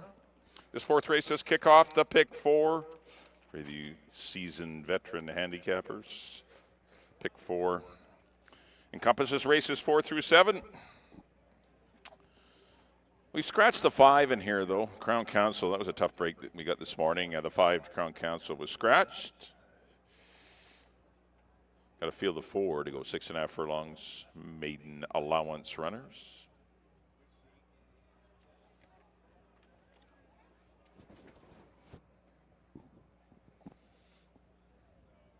Well, back in race number 3, congratulations to Connie Rosenek. Trainer Mel Snow, Brian Wood-Ramsing is Breeze, and Brienne does everything right in her debut. A daughter of Bakken. Holds off a fast closing Mount Doom. Boy, he was good. One hold did him in. Just kind of check at the far turn and then came out 3 wide under Antonio Reyes, but he was traveling very well at the end of the race. So it was a Bakken exactor. And Revealing Sun was very good too in her debut. The babies put on a good show in race number 3.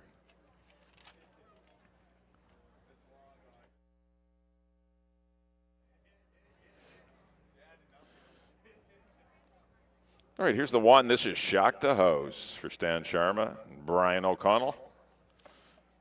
Had the 1 run last year as a 2-year-old. Was very good that day, ran 2nd, going 3.5 furlongs. Just given the rest of the year off. Been working very well this spring. Looks like he's got a lot of ability. We'll see if things go well today for him. Antonio Reyes will ride. He's your current favorite at 4 to 5. Well, the scratch of Crown Council definitely affected the odds. Who was going to be the co-favorite or second choice?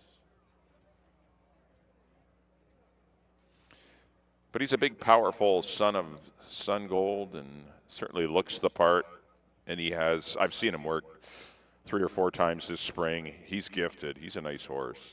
And I would expect, I would expect him to run well, as long as the 1 hole doesn't get him beat. But good-looking colt. Number 2 will be Rumbaba for Robin Sheena Maben. Firster by Catalina Cruiser. Paid $33,000 for this guy. Been working well. 4 good 5/8 of a mile works. Got a 34-3 tucked in way back there in April 14th. He's got some talent. He was nominated to the stake, but let his more seasoned stablemate Westminster run in it. And he got into a bunch of trouble, but he's obviously got some ability as well. He certainly looks the part as 6 to 1. Ridge Balgobin rides. There's a good look at Rumbaba. 3 will be Evander Keen. Obviously a little take on Evander Kane, who is not currently playing for the Edmonton Oilers. Maybe he'll show up on Game 7 on Monday. But Evander Keen for Pauline Felicella and the late Nick Felicella, who passed away this January. Half-brother to Sunbird, so excellent pedigree here with Evander Keen. Amadeo Perez will ride. Nothing too fast in the mornings for him. I think he's been more of a project than Sunbird, who is so dynamic and gifted. It's taken him a little while to get things together.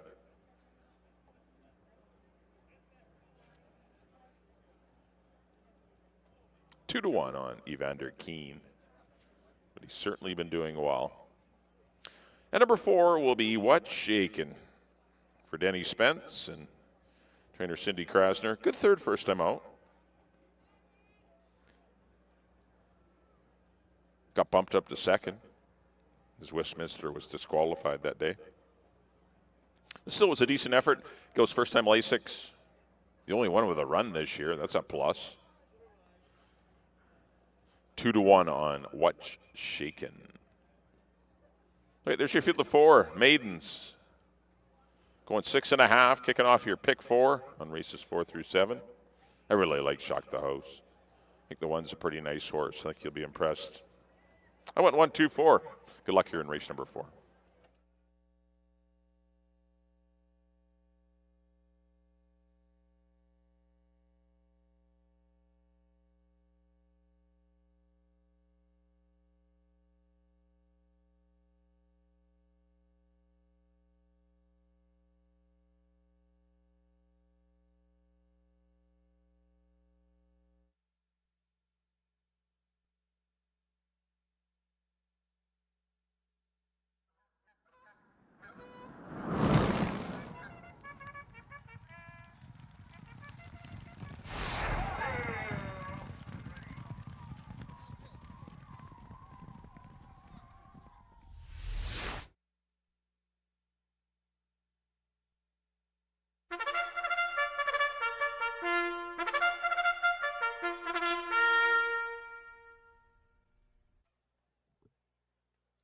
The horses on the track at Hastings, race number 4. Down to field of 4, scratch the 5.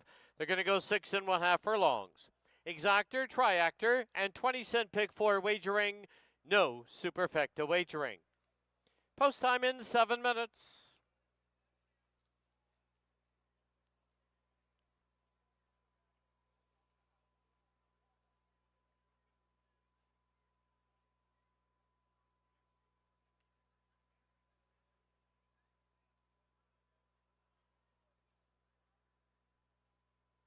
Here's the field. Number 1, Shock the House. Owned by Stan Sharma, the rider, Antonio Reyes. Number 2, Rumbaba. Owned by Robin Sheena Mabin, the rider, Ridge Balgobin. 3 is Evander Keen, owned by Pauline Felicella and the estate of Nick Felicella, Amadeo Perez to ride. And number 4, What's Shaken, owned by Dennis Spence, the riders, Kieran Kellawan. 7 minutes to post time. Just a reminder, today we have the Greater Vancouver Food Bank on hand with us. They are selling 50-50 tickets. Watch for the volunteers or stop by the tent outside the winner's enclosure. Let's go down to the paddock and Bailey Williams.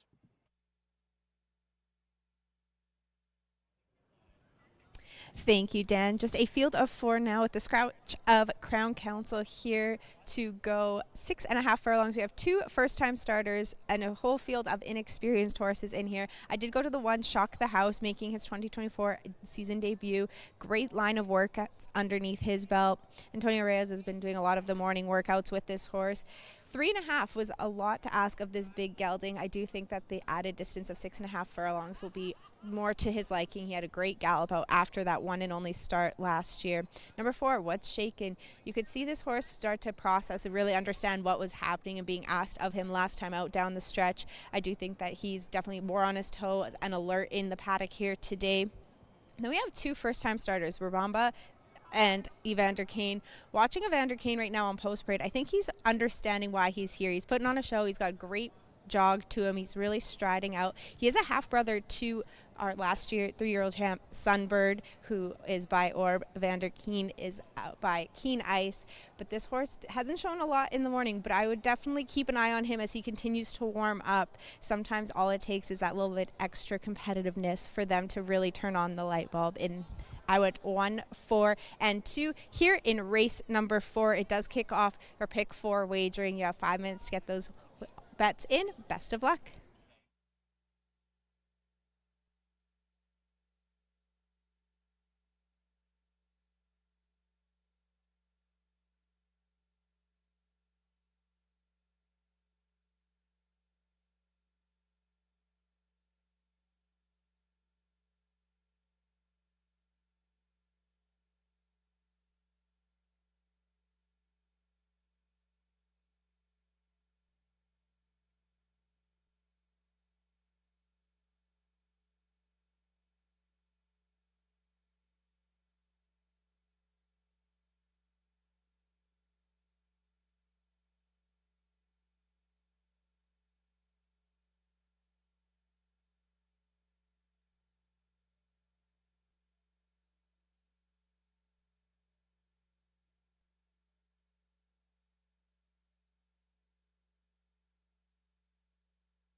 Key West Ford reminds you there are just 2 minutes left to place your wagers at Hastings.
The horses have reached the starting gate.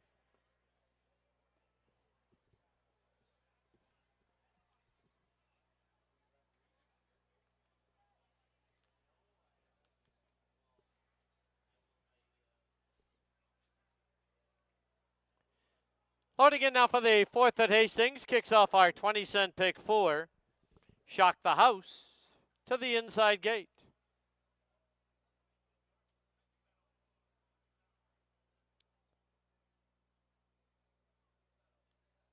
Rumbaba to gate 2.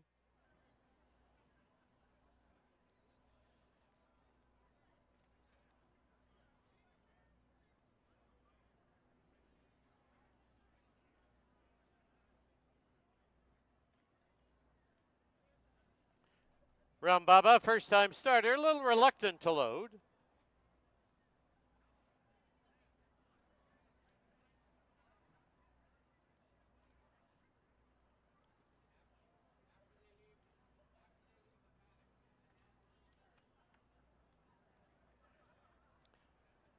Rumbaba now goes in. Inside gate is Shock the House.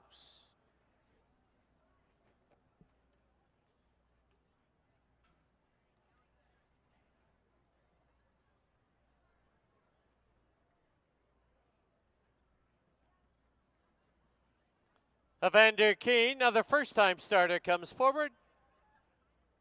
The outside gate is What's Shaken.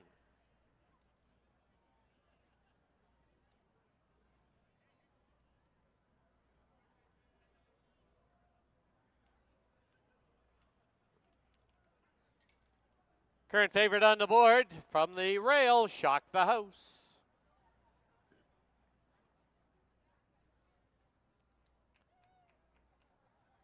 Four in. They're at the post.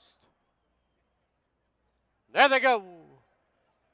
Rumbaba put right on the early lead. Down on the inside is Shock the House, now moving through. On the outside, What's Shaken, Evander Keen is the early trailer. As they pass by us now for the first time. Shock the House, geared down, leads it by just over a length. Moving through quickly, here's What's Shaken and Rumbaba to make a line of three. It's 3.5 lengths back to Evander Keen in fourth. Into the clubhouse turn they go. Opening quarter, a leisurely 23 flat. As they turn for the backstretch. On the inside, Shock the House leads it now by a neck. What's Shaken, second by 3. Rumbaba is third, and Evander Keen ridden along in fourth. As they head towards the 5/16 marker, it's Shock the House from the rail with the lead by a neck. Rumbaba second by 2.5. Pardon me, on the outside, What's Shaken. Rumbaba now starting to close ground, and Evander Keen. Half 46 and 2 as they race to the top of the lane, and homeward bound with Shock the House with the lead. And down the lane they come. Shock the House leads it now by a length and a half. It's What's Shaken in second. Rumbaba is third. Shock the House got the lead early and goes all the way by 2. What's Shaken second. Rumbaba third. Evander Keen fourth.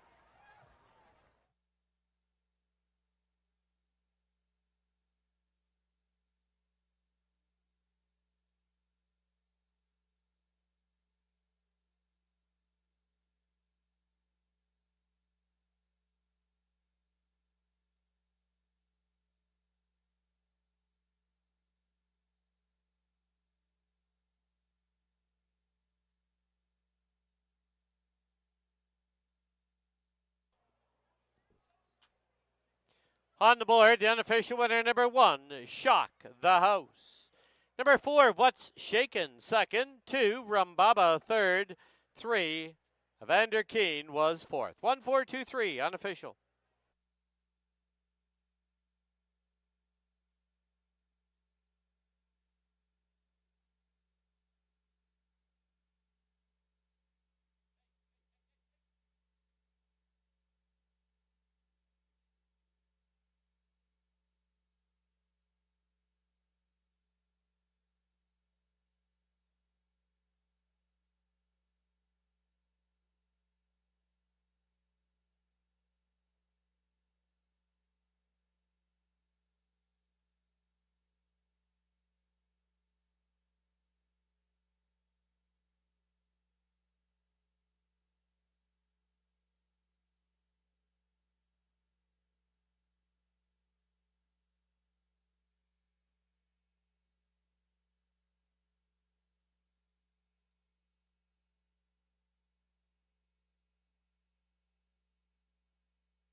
Into the winner's enclosure, the winner of race 4, number 1, Shock the House.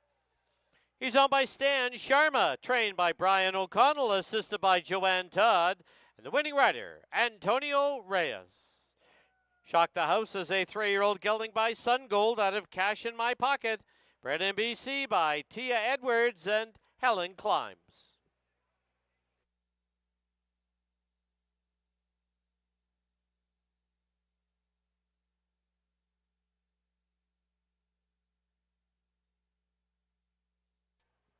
The result is official.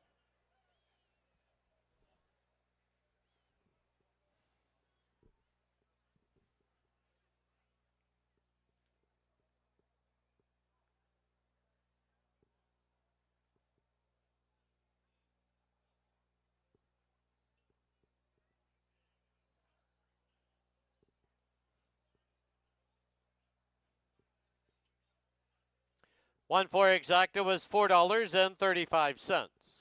1 for 2 try, $6.80. Final running time, 1:16 and 99/100ths. Up next, race 5, number 4, 911, is 2 pounds over. Race 5 today, the Erman McLaughlin Senior Memorial Purse.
All right, the horses have arrived in the paddock for race number 5 here at Hastings.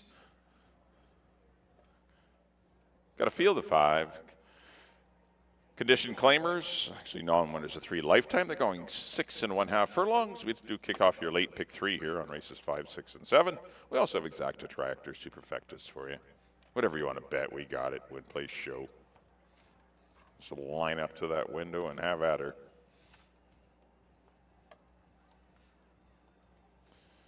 All right, good run from Shock the House in race number 4. Found himself on the lead, which was kind of nice, and made no mistakes defeating what's shaken around a big race for Denny Spence and Sidney Krasner. And Rhumbaba, that horse ran good for the Mavens as well. But Shock the House wins it for Stan Sharma, Brian O'Connell, Antonio Reyes. An impressive victory in 116 and 99 100ths in race number 4. Speaking of impressive, here's number 1. This is Curlin Rocks. Started his career as a 2-year-old. Back marker going 3 1/2 furlongs, given the rest of the year off. Then missed his entire 3-year-old season. Comes back as a 4-year-old, and boy, he's rejuvenated. Crushed a field of maiden 16 granders by 6. Proved that that was no fluke. 3 weeks later, winning by 3 1/2 lengths in a much tougher $16,000 non-2 lifetime optional claimer. Once again in 116 3/5. He's got the rail. He's not super fast, but there's not a ton of, well, 911 might be the quickest in here. I mean, that horse has 21 2 speed, the 4 horse, but that's not to say that the 1 horse can't sit second or ply his trade from there. Amadeo Perez will be at the controls. Definitely deserve the favorite status. He's been well backed in all of his starts this year. The son of Fast Anna.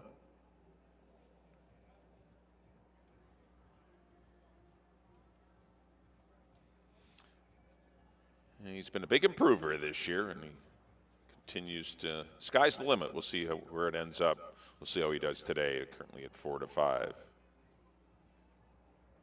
Number 2 will be Gunfighter for Gordy Kristoff and Robbie Anderson. Stumbled badly at the break in his first up run. He was also off 2 years, another one that missed the 2023 season. Had to watch everyone else run where they recouped injuries, the 1 and the 2. But Gunfighter, probably one that wants to go farther. But we'll see if there's some pace on in here, because he certainly will need it. Even though he did stumble, he made up some ground in that non-winners of 2 race. Or past horses anyway, maybe he didn't make up ground. So he was still 6 1/2 lengths behind Curlin Rocks, who he's got to try and find a way to beat today. 5 2 on Gunfighter. Good work since his last race in 1 minute and 2/5. Number 3 will be Counteract. Pretty solid horse. Had to battle on the pace in his first up run, and he didn't give way until late. He ended up 4th, beating a length. Came back 2 weeks later, hooked into a very good back and overdrive. I mean, back and overdrive would be 1 9 in this race. He came back to run 2nd in the George Royal, behind Set Ascento.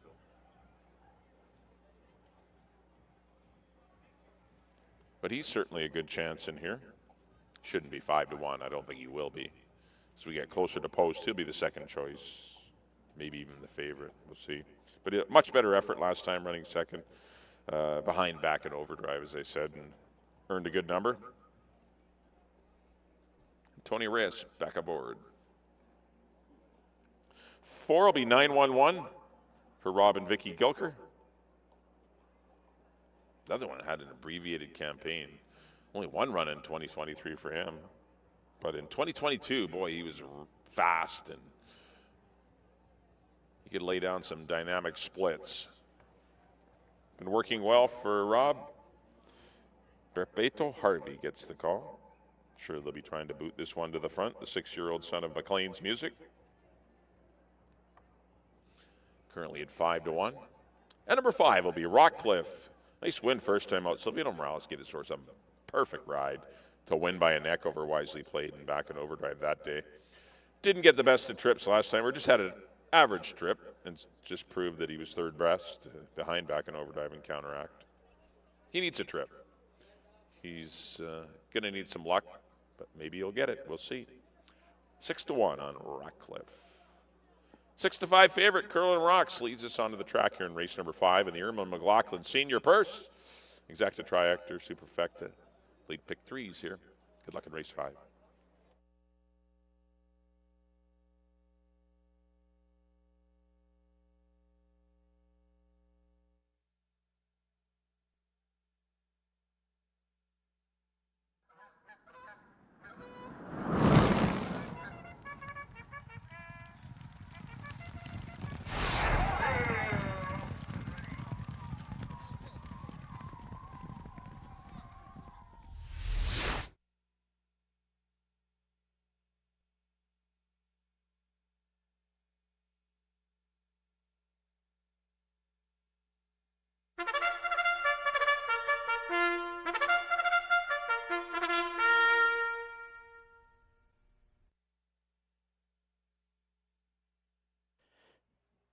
The horses on the track at Hastings, race number 5. This is the Irma McLaughlin Senior Purse, Memorial Purse. It's a field of 5.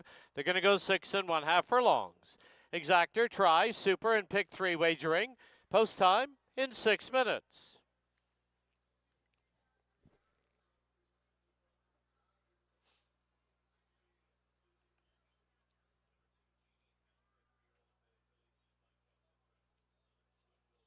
Here's the field. Number 1, Curlin Rocks, owned by Stuart Carmichael and Bill Randall. Amadeo Perez takes the call. Number 2 is Gunfighter, owned by Gordy Christoph, the rider Kieron Kellewan. Number 3 is Counteract, owned by George Gilbert and Donna Gilbert with Antonio Reyes. Number 4, 911, owned by Robin Vicky Gilker with Babito Harvey aboard. And number 5, Rockcliffe, owned by Dennis Dale, Morris Peter, and Ed Welsh. Silvino Morales in the saddle. 6 minutes to post time. Don't forget, next week our live schedule is Friday night at 7.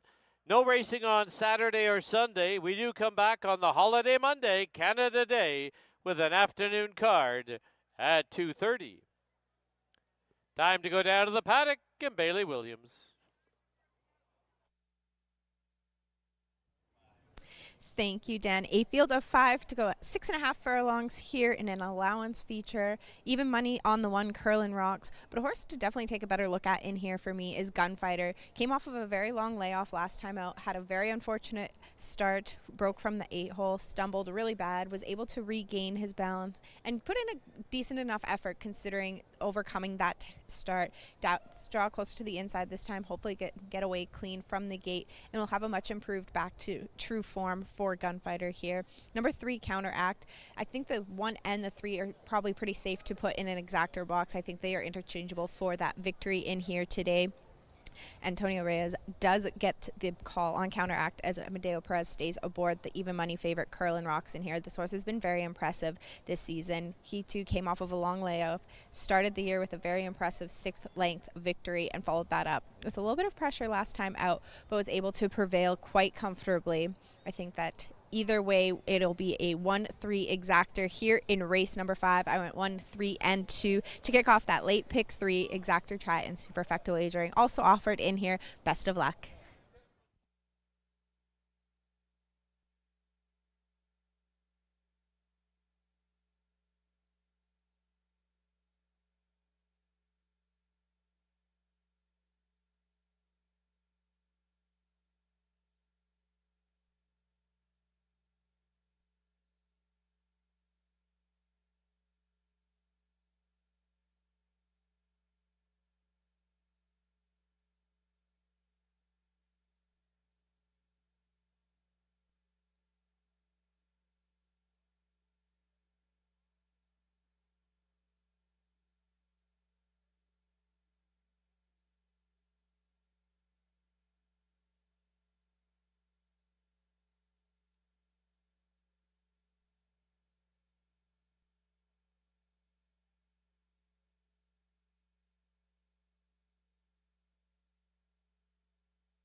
Key West Ford reminds you there are just 2 minutes left to place your wagers at Hastings.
The horses have reached the starting gate.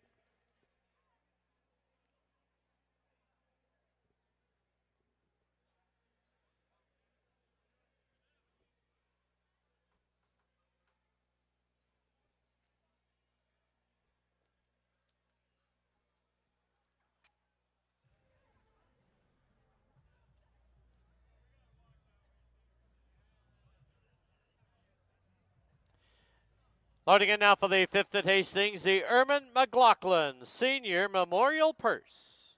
Curlin rocks to the inside gate. Gate 3, Counteract. 911 in the yellow. Gunfighter comes up.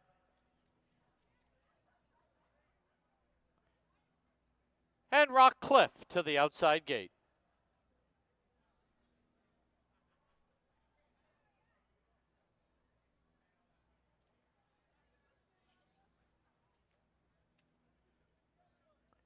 Rockcliffe goes in, 5 in, they're at the post.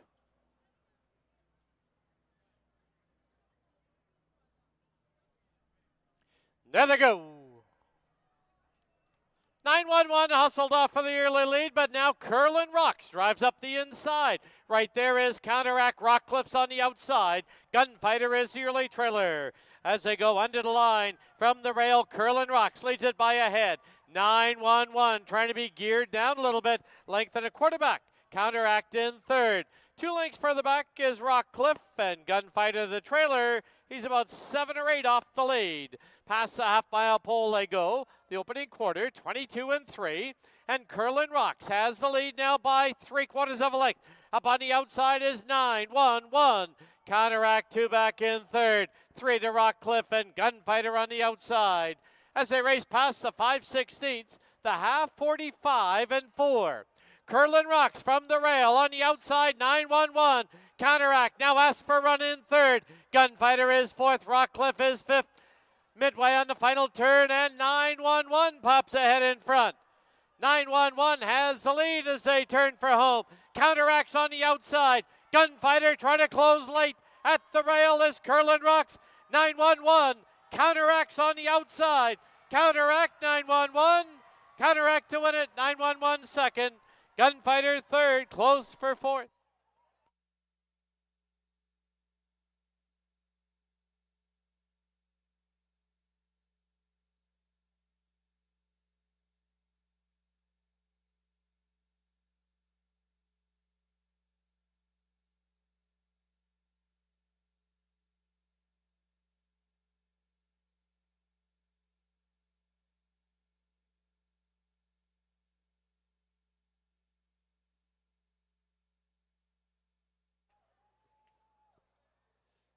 The photo sign is on the board. Please hold all tickets.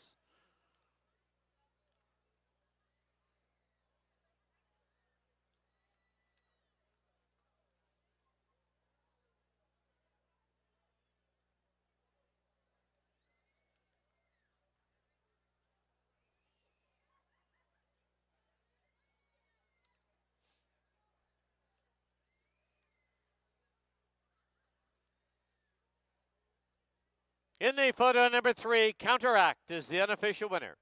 Number 4, 911 second. Number 2, Gunfighter third. Number 5, Rockcliffe was fourth. 3, 4, 2, 5 on the board, unofficial.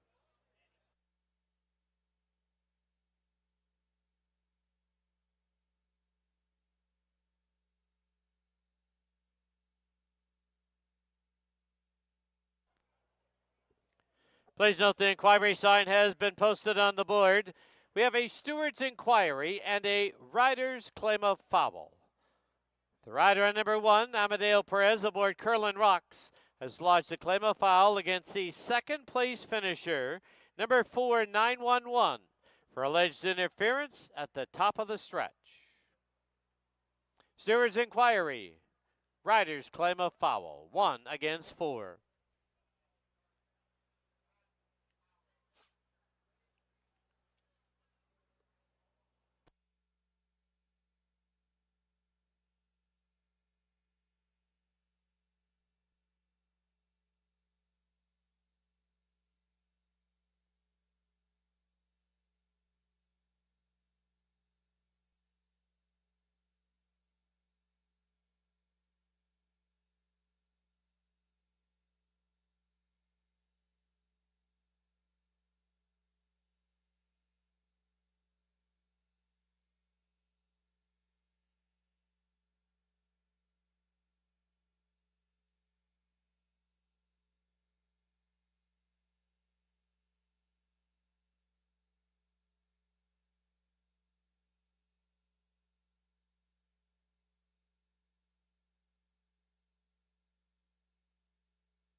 In the winner's enclosure, the winner of race 5, the Erman McLaughlin Senior Memorial Purse. Number 3, Counteract. Owned by George Gilbert and Donna Gilbert, trained by Barb Heads. That's 3 training wins today for Barb Heads. Winning rider Antonio Reyes. Counteract is a full-year-old gelding by Counter Force out of Northern Storm. Bred in BC by Paul Caravetta.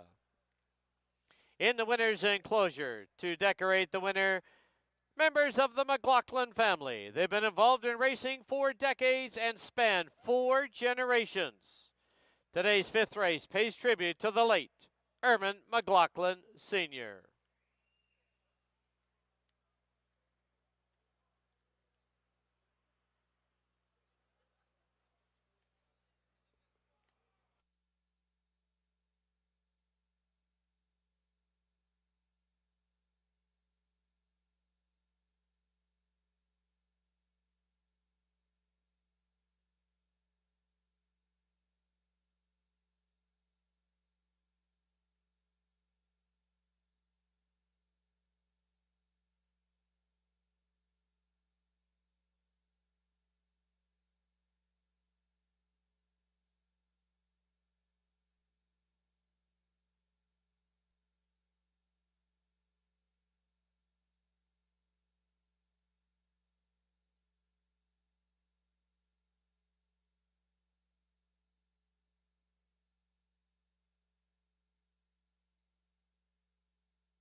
Please note the inquiry sign taken off the board with no change. The riders claim a foul disallowed. It's 3-4-2-5 on the board. Once again, today's 5th race, the Erman McLaughlin Senior Memorial Purse. The McLaughlin family has been involved in racing for decades and spans 4 generations. Today's 5th race pays tribute to the late Erman McLaughlin.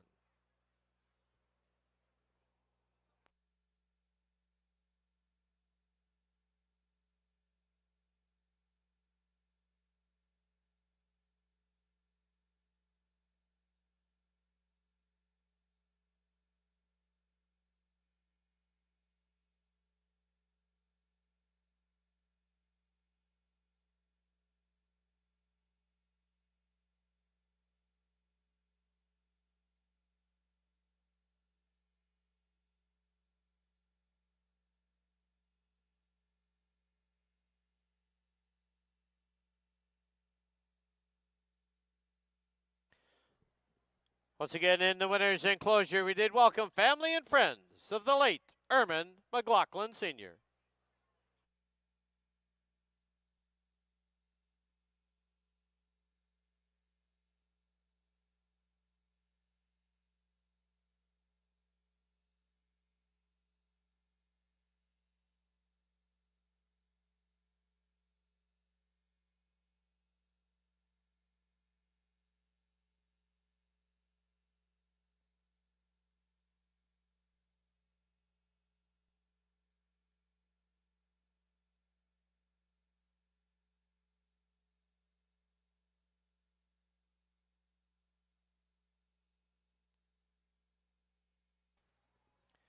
The result is official.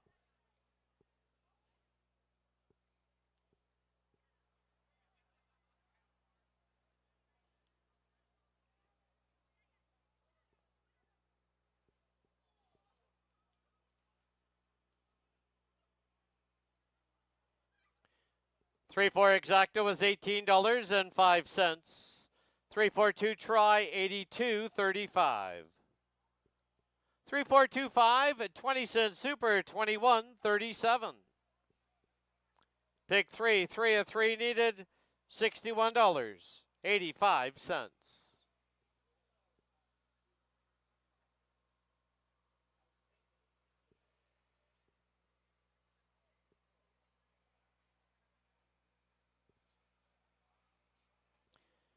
Final running time 1:16 and 63/100ths.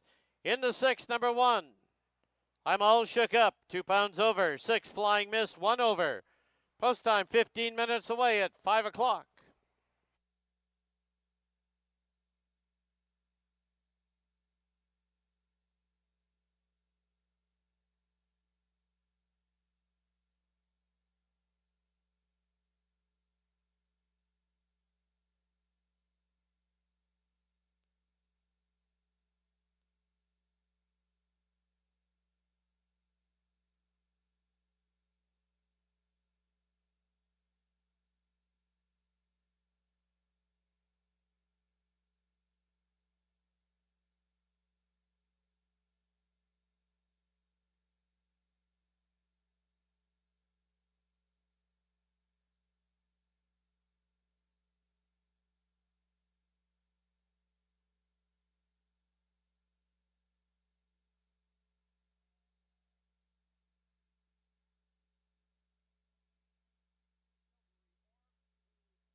All right, we're back here in the paddock. Time for race number 6 here at Hastings.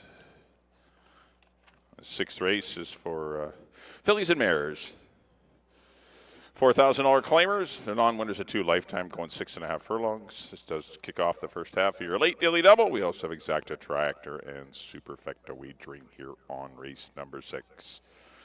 Well, a well-attended winner's circle for the Irma McLaughlin Senior Purse, which was taken down by Georgia Donna Gilbert's Counteract for trainer Barb Heads, giving her 3 on the day.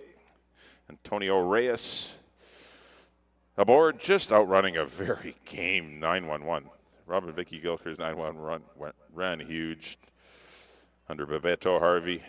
Just got caught late, but big effort from him in his 2024 debut. But Counteract did win the 5th race today. Here's the one. This is I'm All Shook Up. Once again, Bebeto Harvey aboard. Finally gets into a pretty good spot. This is a non-2 for 4. She's been in those non-3s for 8 against the boys and the girls in her last 2 starts. I think you'll get a better indication of how good I'm All Shook Up is today. I would not give up on her at all. I know her form is a little muddied up because she's been in those tougher races. But this is a far easier assignment for her. Currently at 10-1. That's the one. I'm All Shook Up. Number 2 is Nothing But Sunshine for the Willow Creek Farms and Steve Henson. Scott Williams will be at the helm, and he will have this mare pretty close to the pace, I would think. Was up there battling on the inside last time, but just ran into, there was a lot of pace pressure that day. There is some speed in here today with Penalty to Rangers and Miss Accelerate. Maybe take the box seat in behind the leaders. We'll see. 9-1 on a Nothing But Sunshine. 3 will be Penalty to Rangers. Ran against the boys last time. Another one that kind of overstepped the condition. Kind of filled the race for stablemate Groove in his back. So back in a proper spot for Penalty to Rangers. Coming back in just a week. Her race 3 back's good enough to win today. Shouldn't be 11-1. She's a better chance than that. 4 is Miss Accelerate for the vintage LGA and Mark Freeman. That was a big effort. I think I had the horse on the board that day, but I didn't expect that kind of an effort. Battled on the pace. They ran pretty fast, 118, and this horse was very game after battling 3 wide through much of the trip. Still hung on well for second. Amadeo back aboard. A repeat of that race, I would think, gets the money, and I do like the 4, Miss Accelerate. Obviously, you're not getting a great price at even money, but definitely your horse to beat. 5 will be Perfect Penny. Should be looking to maybe capitalize on a fast-paced duel because she is an off-the-pace runner. She was 3rd behind Texas Legacy and Miss Accelerate last time. She's got to find a way to make up that 2-length deficit on the favorite, but she could certainly do it with the right trip. And the right rider, definitely Karen Kellowan, riding lights out right now. And number 6 is Flying Miss. Once again, another Willow Creek Farms horse. That's 3 of them in here. Antonio Reyes aboard. Just drop from the non-3/8s into this $4,000 non-2. Definitely a better gauge on her abilities as well. That was a tougher race, and she didn't break all that well that day when losing to stablemate Ducks on the Pond. I went 4, 5, and 3. That's kind of the way I see it here in race number 6. Good luck whichever way you go. It's time for post-parade for the 6th.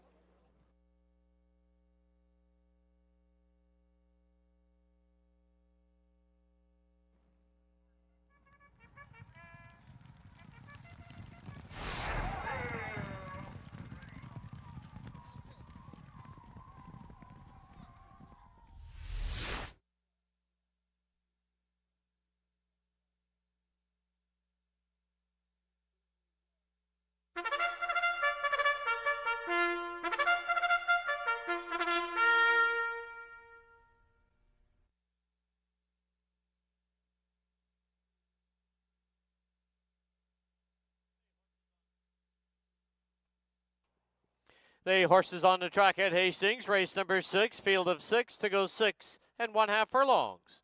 First half of the late double, Exactor, Try, and Superfecta wagering. Post time in 6 minutes. Here's the field number 1, I'm All Shook Up, owned by Trinity West Stables. The rider, Bebeto Harvey. 2, Nothing But Sunshine, owned by the Willow Creek Farms. Scott Williams rides. 3, Penalty to Rangers, owned by the GO Stables and Alexa Ramirez. Brian Budramsing aboard. Number 4, Miss Accelerate, owned by Vintage, LGA, and Mark Freeman, with Amadeo Perez aboard. 5, Perfect Penny, owned by the Willow Creek Farms. Kieran Kellewan in the saddle. And the 6, Flying Miss, owned by the Willow Creek Farms. Antonio Reyes up. 6 minutes to post time. All right, let's get those 50-50 tickets out and go down to the paddock and Bailey Williams.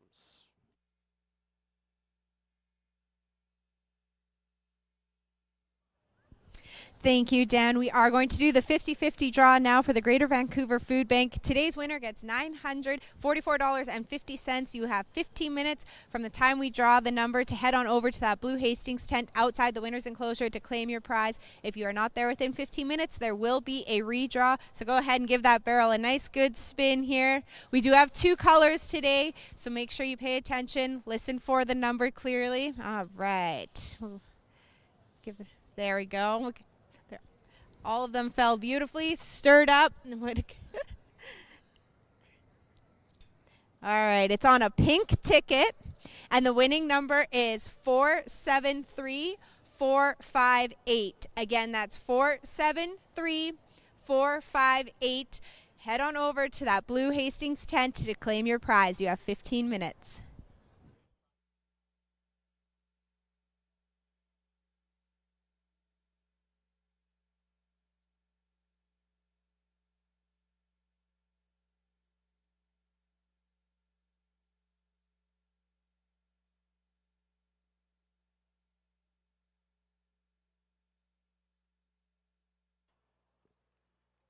Once again, there's your winning ticket number. It's on a pink ticket. 473458, worth $944. You have 15 minutes to claim your prize at the tent outside the winner's enclosure, or another ticket will be drawn. Pink ticket, 473458.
Key West Ford reminds you there are just 2 minutes left to place your wagers at Hastings.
The horses have reached the starting gate.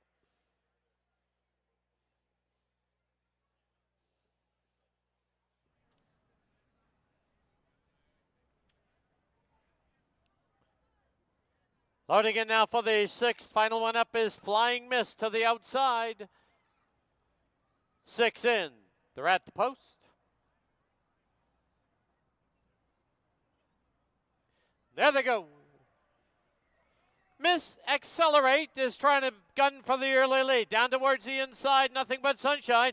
And Penalty to Rangers. From the inside, I'm All Shook Up. Then Perfect Penny. Early trailer, Flying Miss.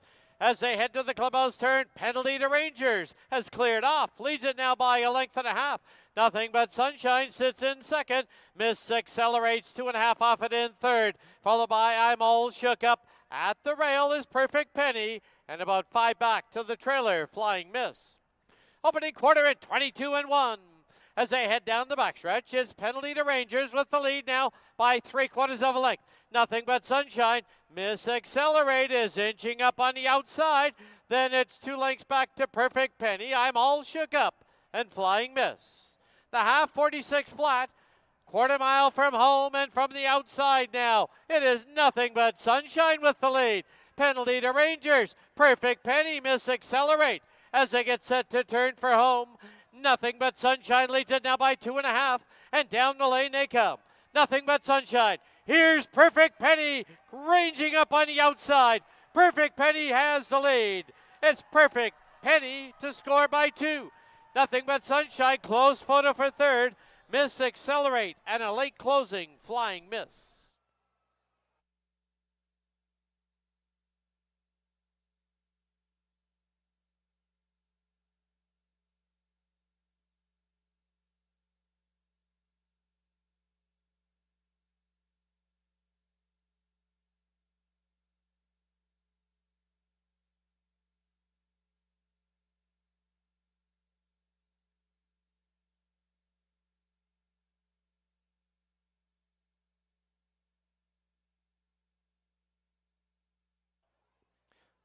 On the board, the unofficial winner, number 5, Perfect Penny.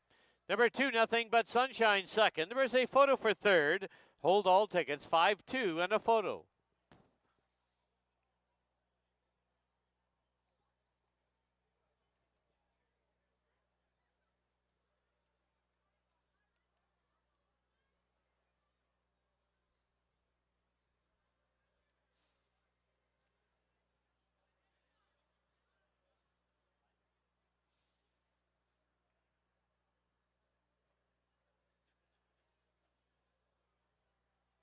In a photo for third, number 6, Flying Miss is third. Number 4, Miss Accelerate, fourth. 5-2, 6-4, unofficial.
Into the winner's enclosure, the winner of race 6, number 5, Perfect Penny.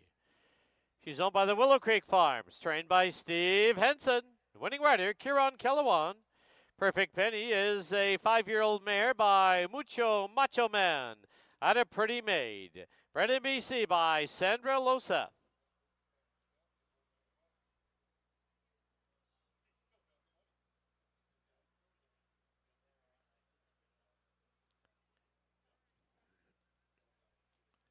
Please note that our 50-50 ticket has been claimed.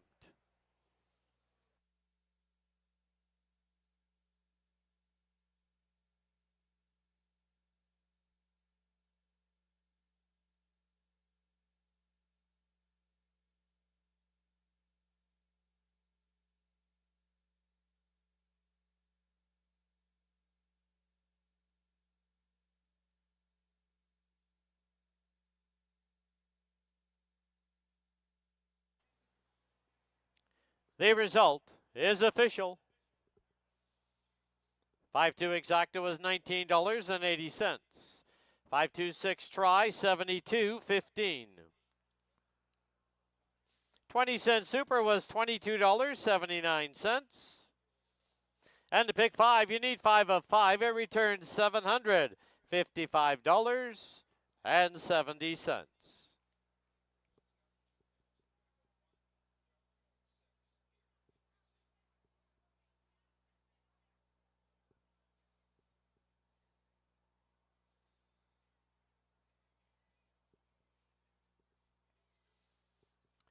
Final running time 117 and 78/100ths. 7th and final event. Number 7, Parker Point. Correct the claiming price to 10,000. Correct the weight to 116. Post time 21 minutes away at 5:30.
right, time for the 7th and final live race on our Saturday afternoon program here at Hastings. Just a quick reminder for next week, there is a slight tweak to the schedule due to the July 1st holiday.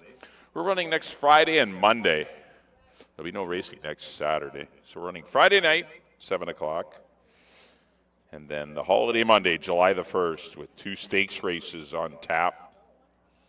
So please do try and be with us on the Canada Day holiday program, as well as next Friday night. All right, got to field the 7 to close it out. 12-5 claimers. They're going 6.5. We have Exacta Tractor, Superfecta, and Super High Five wagering. Well, congratulations to the Willow Creek Farm, Steve Henson. Not often you get a triactor, but they hit the try, all 3 of them. Perfect Penny over Nothing But Sunshine and Flying Miss with the top 3 horses, all owned by the Willow Creek Farms and trained by Steve Henson. Karen Kellowan got the victory. Continues his streak of wins. All right, here's the one. This is Cerebro for Silvino Morales and Jordan Froelich and Dino. Couple of back-to-back runner-up efforts behind Lucky Force and Finding Ways. You couldn't hook into 2 tougher, saltier, top-level claimers than those 2. Things are easier today. He is dropping for 12-5. He's still got to beat some pretty good horses, though.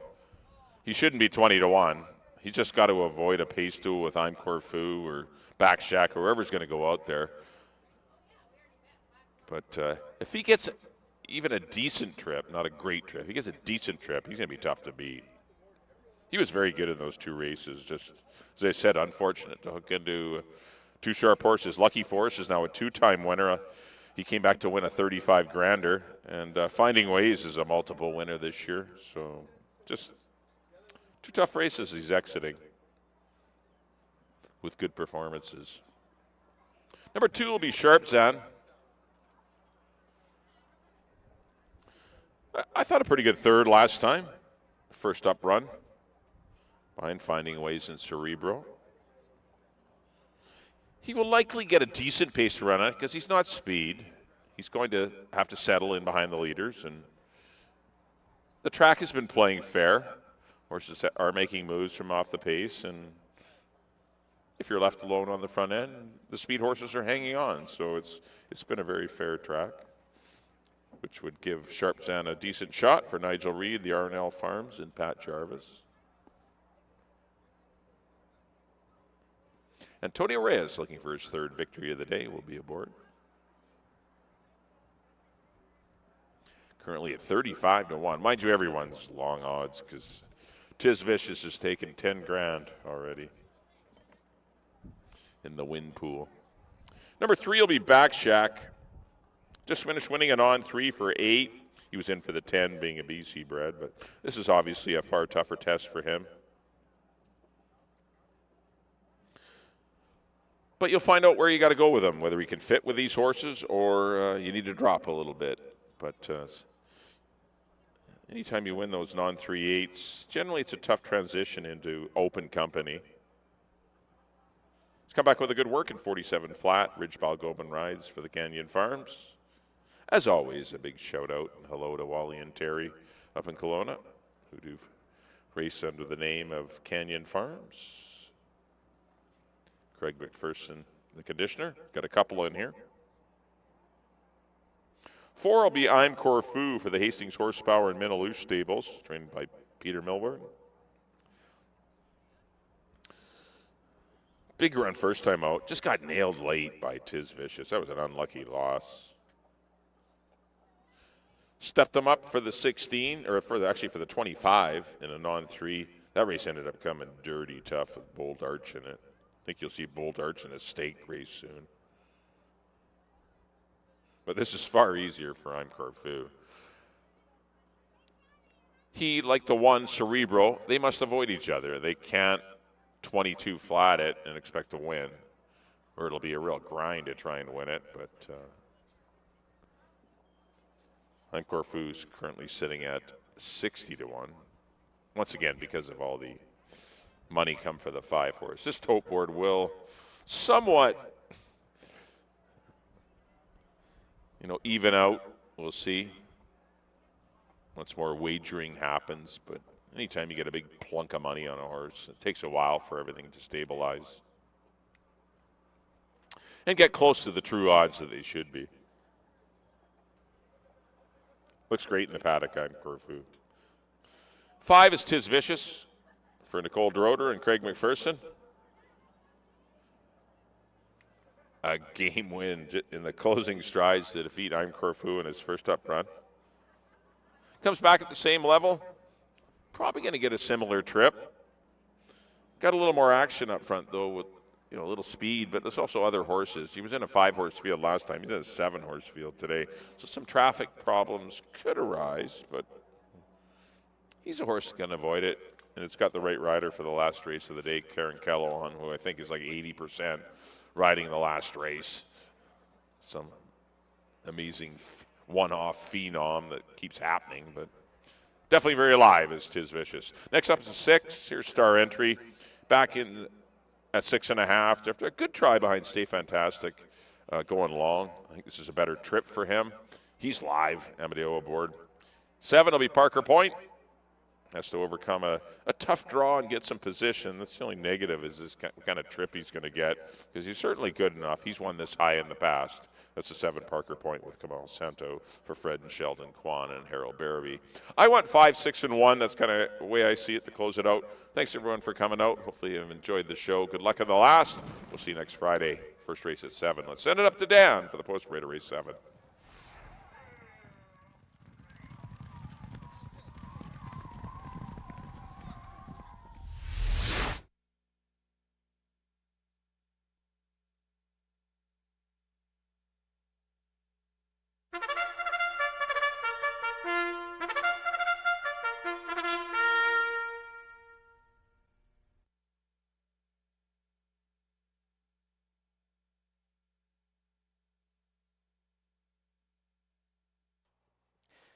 The horses on the track at Hastings for the nightcap, 7th and final event.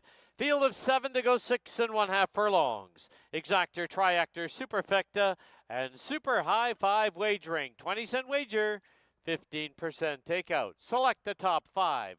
Here's your field number 1, Cerebro, owned by Jordan Froelich. The rider, Silvino Morales. Number 2 is Sharp Zen, owned by Pat Jarvis, Nigel Reed, and the R&L Farms. Antonio Reyes aboard. 3, Back Shack, owned by the Canyon Farms, Ridge Balgobin Rides. Number 4, I'm Corfu, owned by Hastings Horsepower and the Miniloo Stables with Leary Cicheran. 5, Tis Vicious, owned by Nicole Droder with Kieran Kellowan. 6, Star Entry, owned by J.G. Williamson Racing. Amadeo Perez takes the call. And the 7, Parker Point, owned by Fred Kwan and Sheldon Kwan. Kamal Santo rides.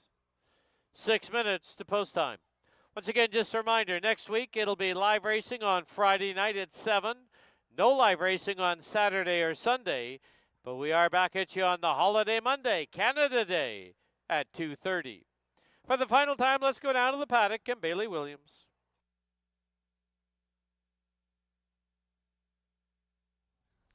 Thank you, Dan. We are just 5 minutes away from the finale. A full field of 7 to go 6.5 furlongs to round out the afternoon card. Currently at 1 to 9. Top choice on the board is Tis Vicious, looking for that 5-5 late daily double here. Kieran Kellowan looking to round that out. Source is very competitive in here. Ran very game to get that win last time out. There's a little bit of speed, though, to his inside, so it'll be interesting to see where they want to have him placed coming into that first turn. Don't want to be hung out too wide. Number 1, Cerebro, is a part of that early speed, does have the rail advantage. Hopefully doesn't get too much pressure. He does set very quick fractions on his own, but has the rail advantage, so will likely want to hold position coming into that first turn. Star Entry, shortening back up from 1 1/16 to 6.5 furlongs.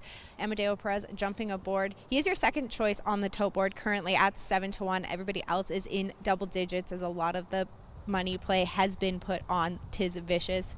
But I do like Star Entry style in here. A little bit of a closing stalking ability in here. There will be some early speed for him to chase down, and he's shortening back up to 6.5. He's proven to be quite a good off the pace closer. But if you're playing that super high five, definitely another two in here that I will be looking at is Sharps End and Parker Point. Parker Point is shortening back up. He's tried his luck a couple times going a mile and a 16th, but he's another one I think really finds his groove going short. And he is versatile, so even though he has that outside post here, if you're playing the super high five, definitely one that I would put in that play as well. I went 5-1-6 for my top three here to round out the afternoon card. Make sure you join us Friday night. First race is at 7 p.m. And the holiday Monday, we have some contests going on for the best dress based on a Canadian theme. So wear your red and white pride. And first race is at 2:30 on the holiday Monday. Best of luck.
Key West Ford reminds you there are just 2 minutes left to place your wagers at Hastings.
The horses have reached the starting gate.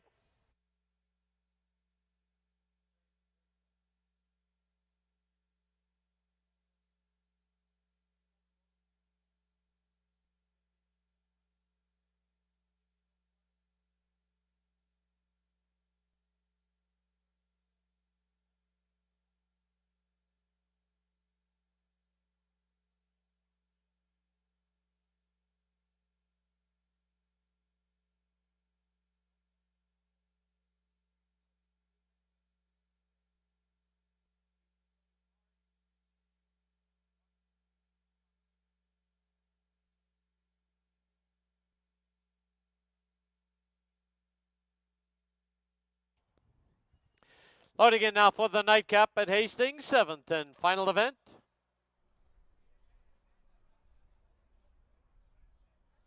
Inside gate will belong to Cerebro.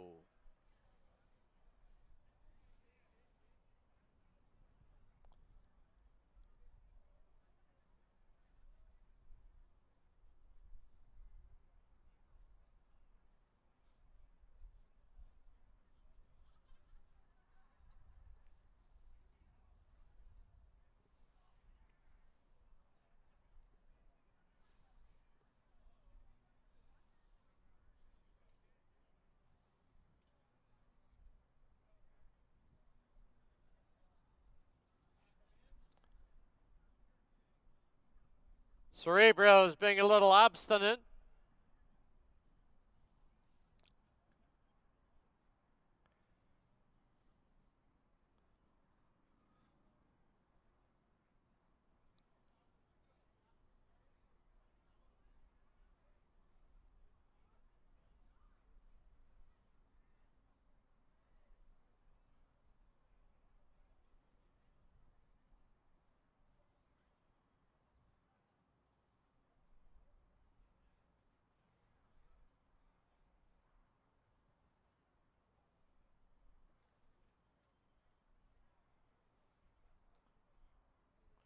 Fronts are open for Cerebro. He'll be squeezed in by the assistant starters. Goes in, fronts are closed.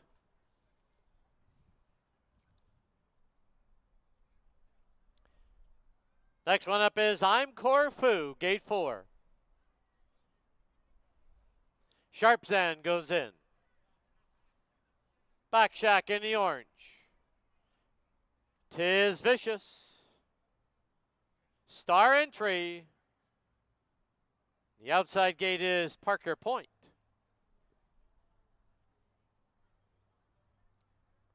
Seven in, they're at the post.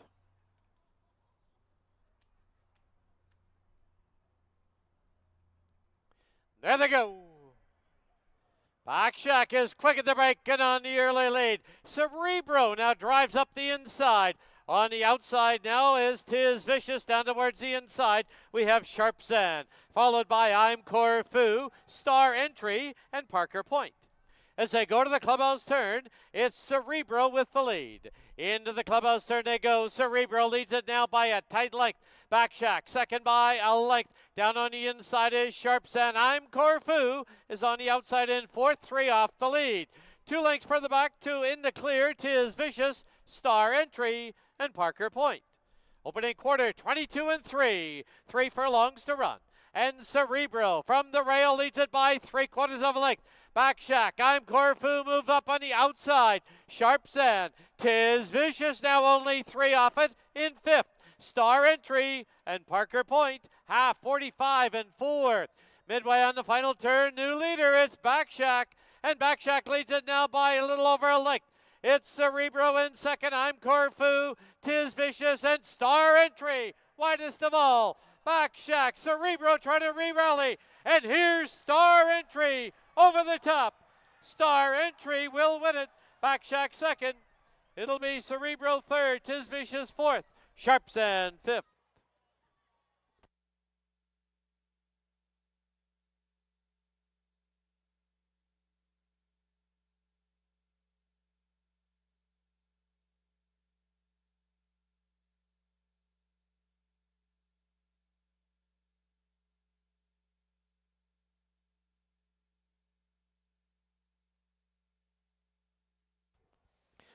On the board, the unofficial winner, number 6, Star Entry.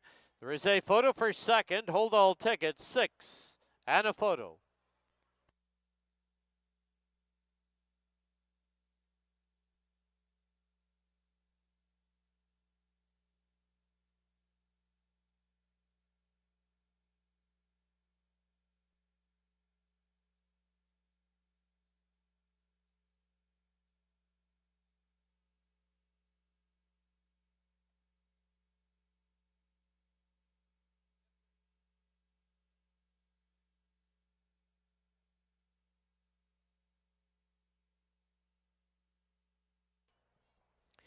In the photo for second, number 3, Backshack is second. Number 1, Cerebro third. Number 5, Tis Vicious fourth. Completing the super high 5, number 2, Sharp Zan. 63152.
In the winner's enclosure, the winner of race 7, number 6, Star Entry.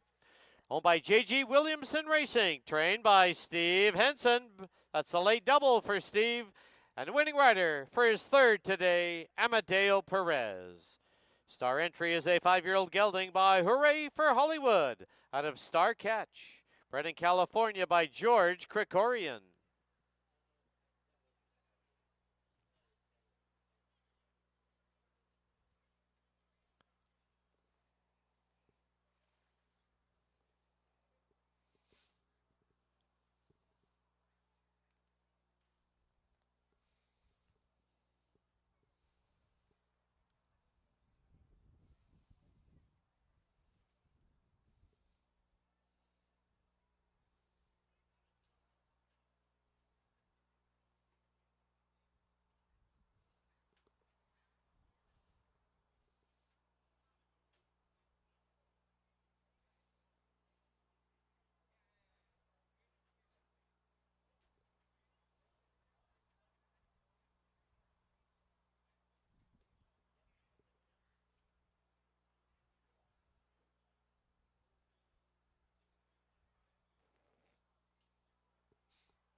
The result is official.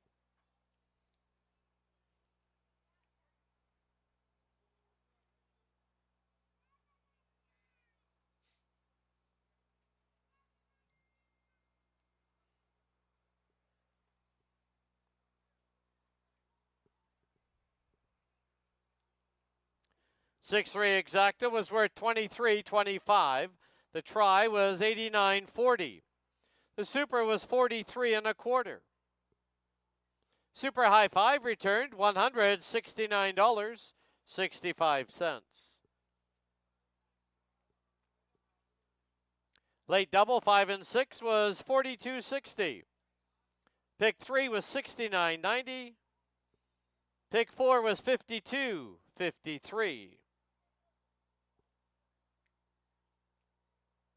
Final running time 1:16 and 84 100ths. That'll wrap up our Saturday card here at Hastings. Don't forget, we do have simulcasting available in Jerome's, as well as our gaming floor is open. Take note, next week we race Friday night at 7. No live racing on Saturday or Sunday. We come back on the holiday Monday, Canada Day, at 2:30. So live racing next week, Friday night at 7, and the holiday Monday at 2:30. Thank you for watching and wagering on Hastings Racecourse. Until next week, drive safely. See you soon. Good night.